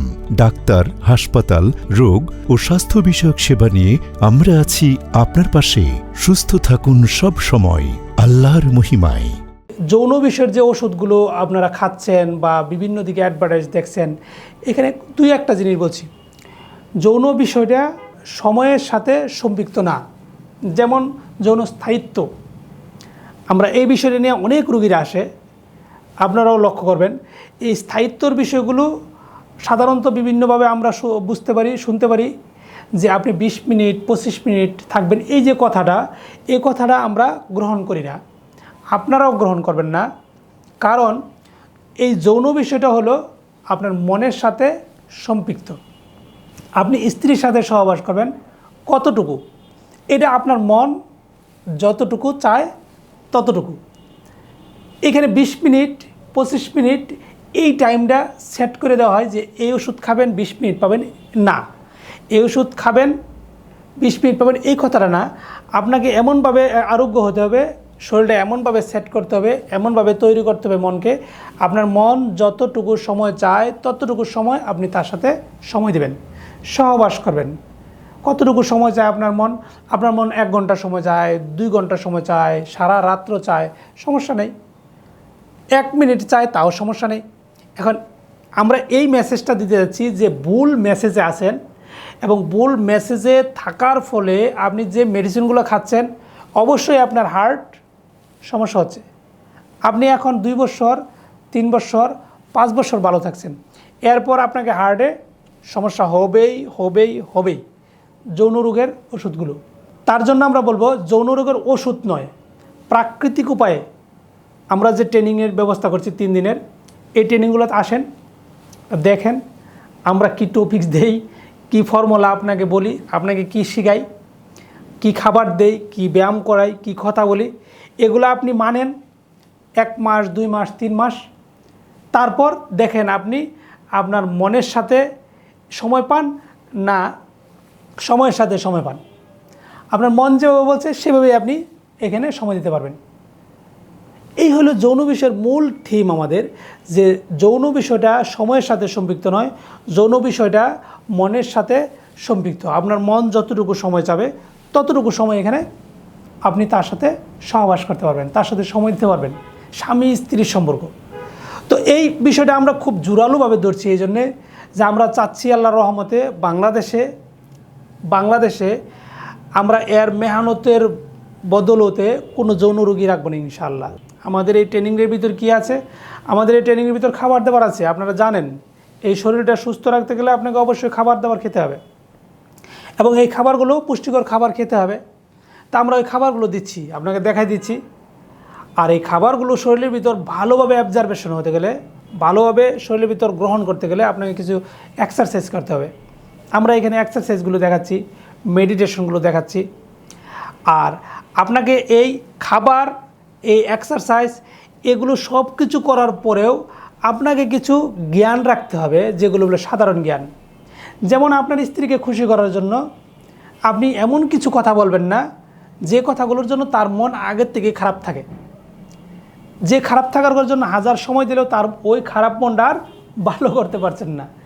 এরকম কিছু জ্ঞানগুলো আমরা এখানে শেখাবো 3 দিনের ট্রেনিংয়ের ভিতর। তাই আমরা আশা করব যাদের এই 3 দিনের ট্রেনিং এই বিষয়গুলো বোঝানোর পরেও রিকভার করছে না, তার ভিতর রোগ আছে। কি রোগ আছে? গনোরিয়া আছে, সিফিলিস আছে, HIV আছে, যৌন দুর্বলতা আছে, দাঁতু পাতলা আছে, এরকম কথাগুলো আপনারা বলে থাকেন, এগুলো আছে। তাদের জন্য আমরা কি করব? মেডিসিনের ব্যবস্থা করব। কোন মেডিসিন? যে মেডিসিনগুলো আরোগ্যমূলক। আপনারা জানেন হোমিওপ্যাথিক মেডিসিন আরোগ্যমূলক। তো এই হোমিওপ্যাথিক মেডিসিনগুলো আমরা ব্যবহার করব। এই 1 মাসের হোমিওপ্যাথিক মেডিসিন কোর্স এখানে ফ্রি দেব। আপনারা জানেন আমার লিখিত একটা বই আছে, যে বইটির নাম হলো যৌবনের মঞ্জিলে। যৌবনের মঞ্জিলে অর্থ যে আপনি এমন যৌবন তৈরি করবেন, এমন যৌবন ধারণ করবেন, যা ধারণ করার পরে আপনি মঞ্জিলে বসবাস করবেন। আপনাকে নিয়ে কোনো টেনশন নেই। আপনি অবশ্যই কখনো এই বিষয় নিয়ে চিন্তা করবেন না। আপনি যখন আল্লাহ পাক আপনাকে পুরুষ হিসাবে তৈরি করেছেন, তখন আপনি থাকবেন একটা পুরুষ। আর পুরুষরা কখনো এই বিষয় নিয়ে চিন্তা করে না, এই বিষয়ে কাজ করে। পুরুষরা যৌন বিষয় নিয়ে কখনো ভাবে না, যৌন বিষয়ের কাজ করে। যৌন তাদের থাকবে অটুট, স্বাস্থ্য থাকবে একদম সঠিক। তো আল্লাহর রহমতে আমরা এই বিষয়গুলো নিয়ে গর্ব করার বিষয় না, আমরা এই বিষয়গুলো নিয়ে এত সুন্দরভাবে আপনাদের ডাইভার্ট করব, কিংবা এত সুন্দরভাবে আপনাদের বোঝাবো জিনিসগুলো, যে জন্য আপনারা সহজে বুঝতে পারবেন এবং আপনারা প্র্যাকটিক্যালি বাস্তবে আপনারা এই জিনিসটা উপলব্ধি করতে পারবেন। তাই আমরা আশা করব যে আমাদের ট্রেনিংয়ে আপনারা আসেন। আমাদের ট্রেনিংয়ে অবশ্যই আমরা একটু ফি ধরি।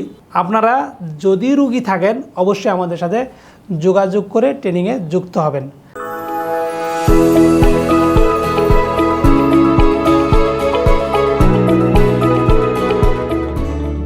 আসসালামু আলাইকুম। হেলথ 24 টিভির পক্ষ থেকে আপনাকে স্বাগতম। ডাক্তার, হাসপাতাল, রোগ ও স্বাস্থ্য বিষয়ক সেবা নিয়ে আমরা আছি আপনার পাশে। সুস্থ থাকুন সব সময় আল্লাহর মহিমায়। গনোরিয়া নিয়ে আমরা প্রাথমিকভাবে বলবো যে এটি একটি গোনোকক্কাস ব্যাকটেরিয়া সাধারণত আমাদের শরীরের ভিতর প্রবেশ করে। যৌন অঙ্গগুলো, পুরুষ এবং স্ত্রী, এই অঙ্গগুলো সাধারণত এই গোনোকক্কাস ব্যাকটেরিয়াগুলো বসবাস করে। এটি আমরা সাধারণত জানি সবাই, হ্যাঁ। তবে এর মূল ইতিহাসটা হলো যে গনোরিয়া সাধারণত যৌনবাহিত একটা রোগ, যেগুলো যৌনতার পরিপ্রেক্ষিতে চলে আসে। যদি একজন স্বামী তার ভিতর গনোরিয়াগুলো থাকে, তাহলে সহবাস করার দরুনে, সহবাস করার ফলে এই গনোরিয়াটা স্ত্রীর ভিতরেও চলে যায়।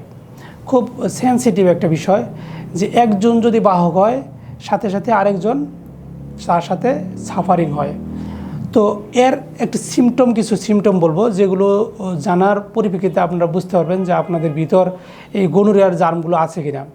সবচেয়ে গুরুত্বপূর্ণ এবং কমন লক্ষণ হলো, যাদের ভিতর গনোরিয়া আছে তাদের পুরুষ অঙ্গ কিংবা স্ত্রী অঙ্গ, যে প্রস্রাবের যে নালীটা, ইউরেথা আমরা বলি, মানে প্রস্রাব থলি থেকে প্রস্রাবের যে নালীটা আছে, এর ভিতর কিটকিট করে কামড়, মানে প্রস্রাব যে নালীটা, এর ভিতর কিটকিট করে একটা কামড় দেয়।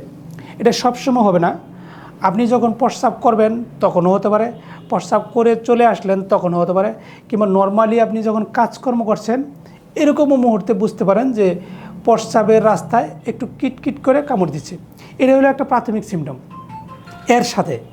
এর সাথে কি হচ্ছে, তার যখন বেশি আকার ধারণ করে, সিভিয়ার আকার ধারণ করে, তখন এই প্রস্রাবের রাস্তা দিয়ে তার পুঁজ, একটু লালা, একটু সাদা সাদা স্রাব, এগুলো আসতে পারে। আর আসার সাথে সাথে তার অস্বস্তি লাগবে, একটু সুরসুর করবে, একটু জ্বালা জ্বালা করবে, হ্যাঁ, এরকম একটা ভাব তার চলে আসবে। তারপর এই অস্বস্তি ভাবটার জন্য সে ঘন ঘন প্রস্রাব করতে যাবে। হ্যাঁ, প্রস্রাব করে সে তৃপ্তি হবে না। এমনকি অনেক দিন চলার পরে কি হয়, তার কি হয়, এই অনেক দিন যখন এই রোগটা নিয়ে সে বহন করে, তখন সে অস্থির হয়ে যায়। তার কেমন লাগছে সে বলতে পারে না, প্রস্রাব করতে যায়, প্রস্রাব হয় না, পর চলে আসে, একটু হয় আবার চলে এসে বিশৃঙ্খল একটা অবস্থা বিরাজমান করে। যদি আমরা আল্ট্রাসনোগ্রাম, লয়ার অ্যাবডোমেন আল্ট্রাসনোগ্রাম করা হয়, দেখা যায় অনেক সময় তার এই প্রস্রাব নালীতে কী হয়েছে, পুজ জমা আছে, কিংবা আমরা যখন ইউরিন টেস্ট করি তখন ইউরিন টেস্টে তার পুজ পাওয়া যায়, এবং গনোরিয়া যখন টেস্ট করা হয় গোনোকক্কাস ব্যাকটেরিয়াগুলো পাওয়া যায়। তো এই জিনিসটা আমি আপনাদের যে মেসেজটা দিব, যদি একজনের এই গনোরিয়া দেখা যায় স্বামীর এবং সঙ্গে সঙ্গে স্ত্রীও বহন করে, স্ত্রীর যদি হয় স্বামীও বহন করে, এই গনোরিয়া ট্রিটমেন্টটা হোমিওপ্যাথি দ্বারাই শুধু সম্ভব, আরোগ্যমূলক, এছাড়া হয় না। আর এটা অনেক দিন বহন করার ফলে তার শারীরিকভাবে বেশ কিছু জটিলতা দেখা দেয়, যেমন চুল উঠতে থাকে, শরীর খুসখুসে ভাব হয়ে যায়, খসখসে ভাব, শুষ্ক ভাব, মেজাজ রুক্ষ হয়ে যায়, তারপর যৌনতার অনেক দুর্বলতা চলে আসে, কোনো কিছু ভালো লাগে না, কোমর ব্যথা শুরু হয়ে যায়, এরকম আরও জটিল জটিল রোগের দিকে চলতে থাকে। এই জন্যে যদি কারো কোনো স্ত্রীর গনোরিয়া দেখা দেয়, সঙ্গে সঙ্গে সে ওষুধ খাবে, সাথে সাথে স্বামীও খাবে, কারণ স্ত্রীর জার্মরা স্বামীর ভিতর চলে যায়। আর আরেকটা জিনিস হলো যে এটা যাতে বহন না করি আমরা সাধারণত এই সহবাস, যে মেলামেশা যে জিনিসটা, এটা আমরা যে ধর্মীয় যে নিয়মগুলো আছে, এই নিয়ম বহির্ভূতভাবে যদি কেউ করে, তাহলেই কোনো না কোনোভাবে তার ভিতর গনোরিয়ার জার্মরা চলে আসতে পারে। তার জন্য আমরা হালাল স্ত্রী এবং হালাল হালাল স্বামী স্ত্রী ছাড়া বাইরে যাব না। এই জন্যে যে এটা খুবই সেন্সিটিভ একটা জিনিস এবং কষ্টকর জিনিস, যেগুলো শুধু হোমিওপ্যাথি ছাড়া অন্য কোনো পেথিতে আরোগ্য হয় না, হবে না, শুধু আপনার চাপা দিয়ে রাখা যায়, শুধু সাময়িক উপশম দিয়ে রাখা যায়, যে উপশমের ফলে পরবর্তীতে আপনার মেজাজ খিটখিটে এবং নেক্সট টাইমে উন্মাদ রোগীতে পরিণত হয়। যার জন্য আমরা বলবো যাতে আপনাদের শরীরে এই গনোরিয়ার জার্মটাই না আসে, তার জন্য সচেতন থাকবো ইনশাল্লাহ।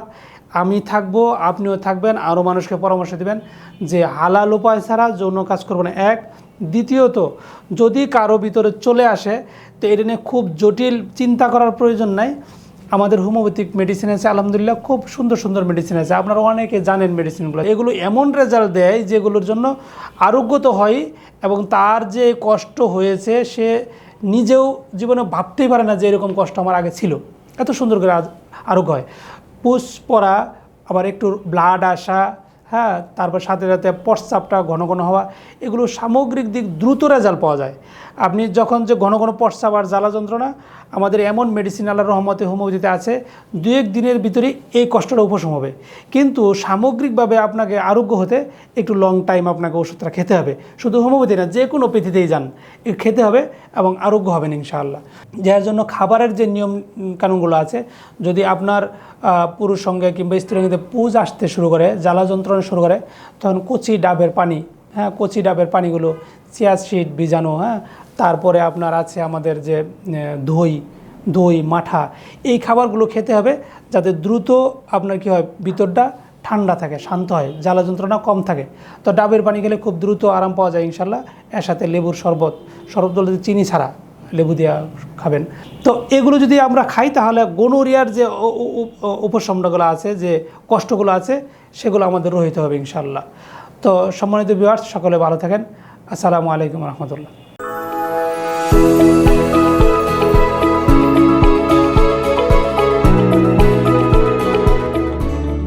আসসালামু আলাইকুম। হেলথ 24 টিভির পক্ষ থেকে আপনাকে স্বাগতম। ডাক্তার, হাসপাতাল, রোগ ও স্বাস্থ্য বিষয়ক সেবা নিয়ে আমরা আছি আপনার পাশে। সুস্থ থাকুন সব সময় আল্লাহর মহিমায়। সম্মানিত ভিউয়ার্স, আসসালামু আলাইকুম রহমতুল্লাহি ওয়া বারাকাতুহু। আজকের আলোচ্য বিষয় হলো সিফিলিস। সিফিলিস সম্পর্কে আপনারা সকলেই জানেন যে এই রোগটা একটু কষ্টকর রোগ, আর এই রোগটা আমাদের শরীরের ভিতর চলে আসে সাধারণত অবৈধ সহবাসের জন্যে। অবৈধভাবে সহবাস যদি করে কেউ, তাহলে সিফিলিস চলে আসে। আর যার ভিতর সিফিলিস আছে, সিফিলিস রোগটা, তার সাথে যদি আমরা সহবাস ছাড়াও এমনি মেলামেশা করি, পানি, খাবার দাওয়া, অন্য খাবার দাবার একই প্লেটে খাই, তারপরেও একজন থেকে আরেকজনে যেতে পারে যদি তার ইমিউনিটি তার সমান সমান থাকে। আর যে ইমিউনিটি হাই কোয়ালিটির থাকে, আরেকজনের লো কোয়ালিটি ইমিউনিটি সম্পন্ন লোক যদি সিফিলিসে ভুক্তভোগী হয়, তাহলে যাবে না। তারপরেও সচেতন থাকবো, যেহেতু এটা একজন থেকে আরেকজনের কাছে চলে যায়। তো এই রোগটা সাধারণত হয় অবৈধ সহবাসের জন্যই। আর এর সিমটমটা হলো পুরুষ অঙ্গে কিংবা স্ত্রী অঙ্গে ক্ষত বা ঘা, এমন একটা ঘা যে ঘাটা কি বলবো মটরের দানার মতো হয়ে ভিতরে একটু পুজের মতো, কিন্তু এই পুষটা চলে আসে না কিংবা হাত দিয়ে আনা যায় না, ভিতরেই থাকে। এরকম একটা ক্ষত হয়, পুরুষ অঙ্গ হতে পারে, স্ত্রী অঙ্গ হতে পারে। আর এর সাথে সাথে আমরা আরেকটা সিমটম পাই যে মুখের ভিতরে এরকম ঘা চলে আসে। এই ঘাগুলো 1 মাস পর 2 মাস পর দেখা দেয়। এখন আপনি বলতে পারেন যে আমরা তো অবৈধ সহবাস করি নেই কখনো, তারপর আমার মুখে ঘা হয়, স্ত্রী ঘা হয়। এগুলো বংশগত একটা পর্যায়ে জেনেটিক্যালিভাবে চলে আসে। হয়তোবা আমার কোনো বংশে সে নিজে করেনি, কিন্তু কারো ধারা সে প্রভাবিত হয়েছে, কারো সিফিলিস ছিল, তার সাথে খুব উঠা বসা ছিল, তার মাধ্যমে চলে আসে। তো সবচেয়ে যেভাবে চলে আসে আমরা অবৈধ সহবাস দ্বারাই সিফিলিসটা চলে আসে। আর সিফিলিসের কষ্টকর লক্ষণটা হলো যে প্রচণ্ড ব্যথা হয়, জ্বালা যন্ত্রণা হয়, আবার এই ঘাগুলো শুকাতে চায় না। আবার এই ঘাগুলো আপনার থাকলে আপনার পরবর্তী প্রজন্মের শিশু বাচ্চা এদের চলে আসতে পারে। যার জন্য আমরা সচেতন হব যে সিফিলিসটা যাতে না আসে, অবৈধ সহবাসে যাব না, এমনি নিরাপদভাবে থাকবো। আর সিফিলিস চলে আসলে আমরা যে নিয়মগুলো মানব তার মধ্যে 1 নম্বর হলো আমরা লেবুর শরবত খাবো বেশি। লেবুর শরবত, লেবু, খাবার দেওয়ার সময় লেবু খাবো।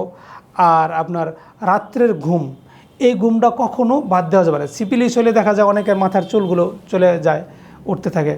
তো এর জন্য আমাদের সুন্দর ট্রিটমেন্ট আছে যে মুখে ক্ষত, স্ত্রীঅঙ্গ ক্ষত, সিফিলিসের যে লক্ষণগুলো আছে সেই লক্ষণগুলো নিরাময়ের জন্য আমাদের সুন্দর সুন্দর মেডিসিন আছে। তার মাঝে যে মেডিসিনগুলো যেন সিফিলিসের সাথে মিল করে একটা মেডিসিন সিভিলিনাম, এগুলো অনেকেই জানে।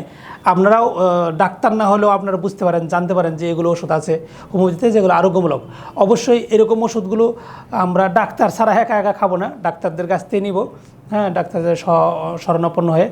আর সিফিলিস হয়েছে কিনা সেটা তো আপনি ডাক্তারের কাছে আসার পরেই ডাক্তারের লক্ষণ ভিত্তিকেই আপনার ট্রিটমেন্ট দিবে, সেই ট্রিটমেন্টগুলো নেবেন। তো আশা করব সকলেই যে সিফিলিস হলে ভয়ের কিছু না। অবশ্যই হোমিওপ্যাথিতে খুব সুন্দর অনেক ওষুধ আছে, আপনার সিমটম ভিত্তিক যে ওষুধগুলো দেওয়া যায় সেগুলো দিব, আর এর ভিত্তিতে আপনি আরোগ্য হবেন ইনশাআল্লাহ।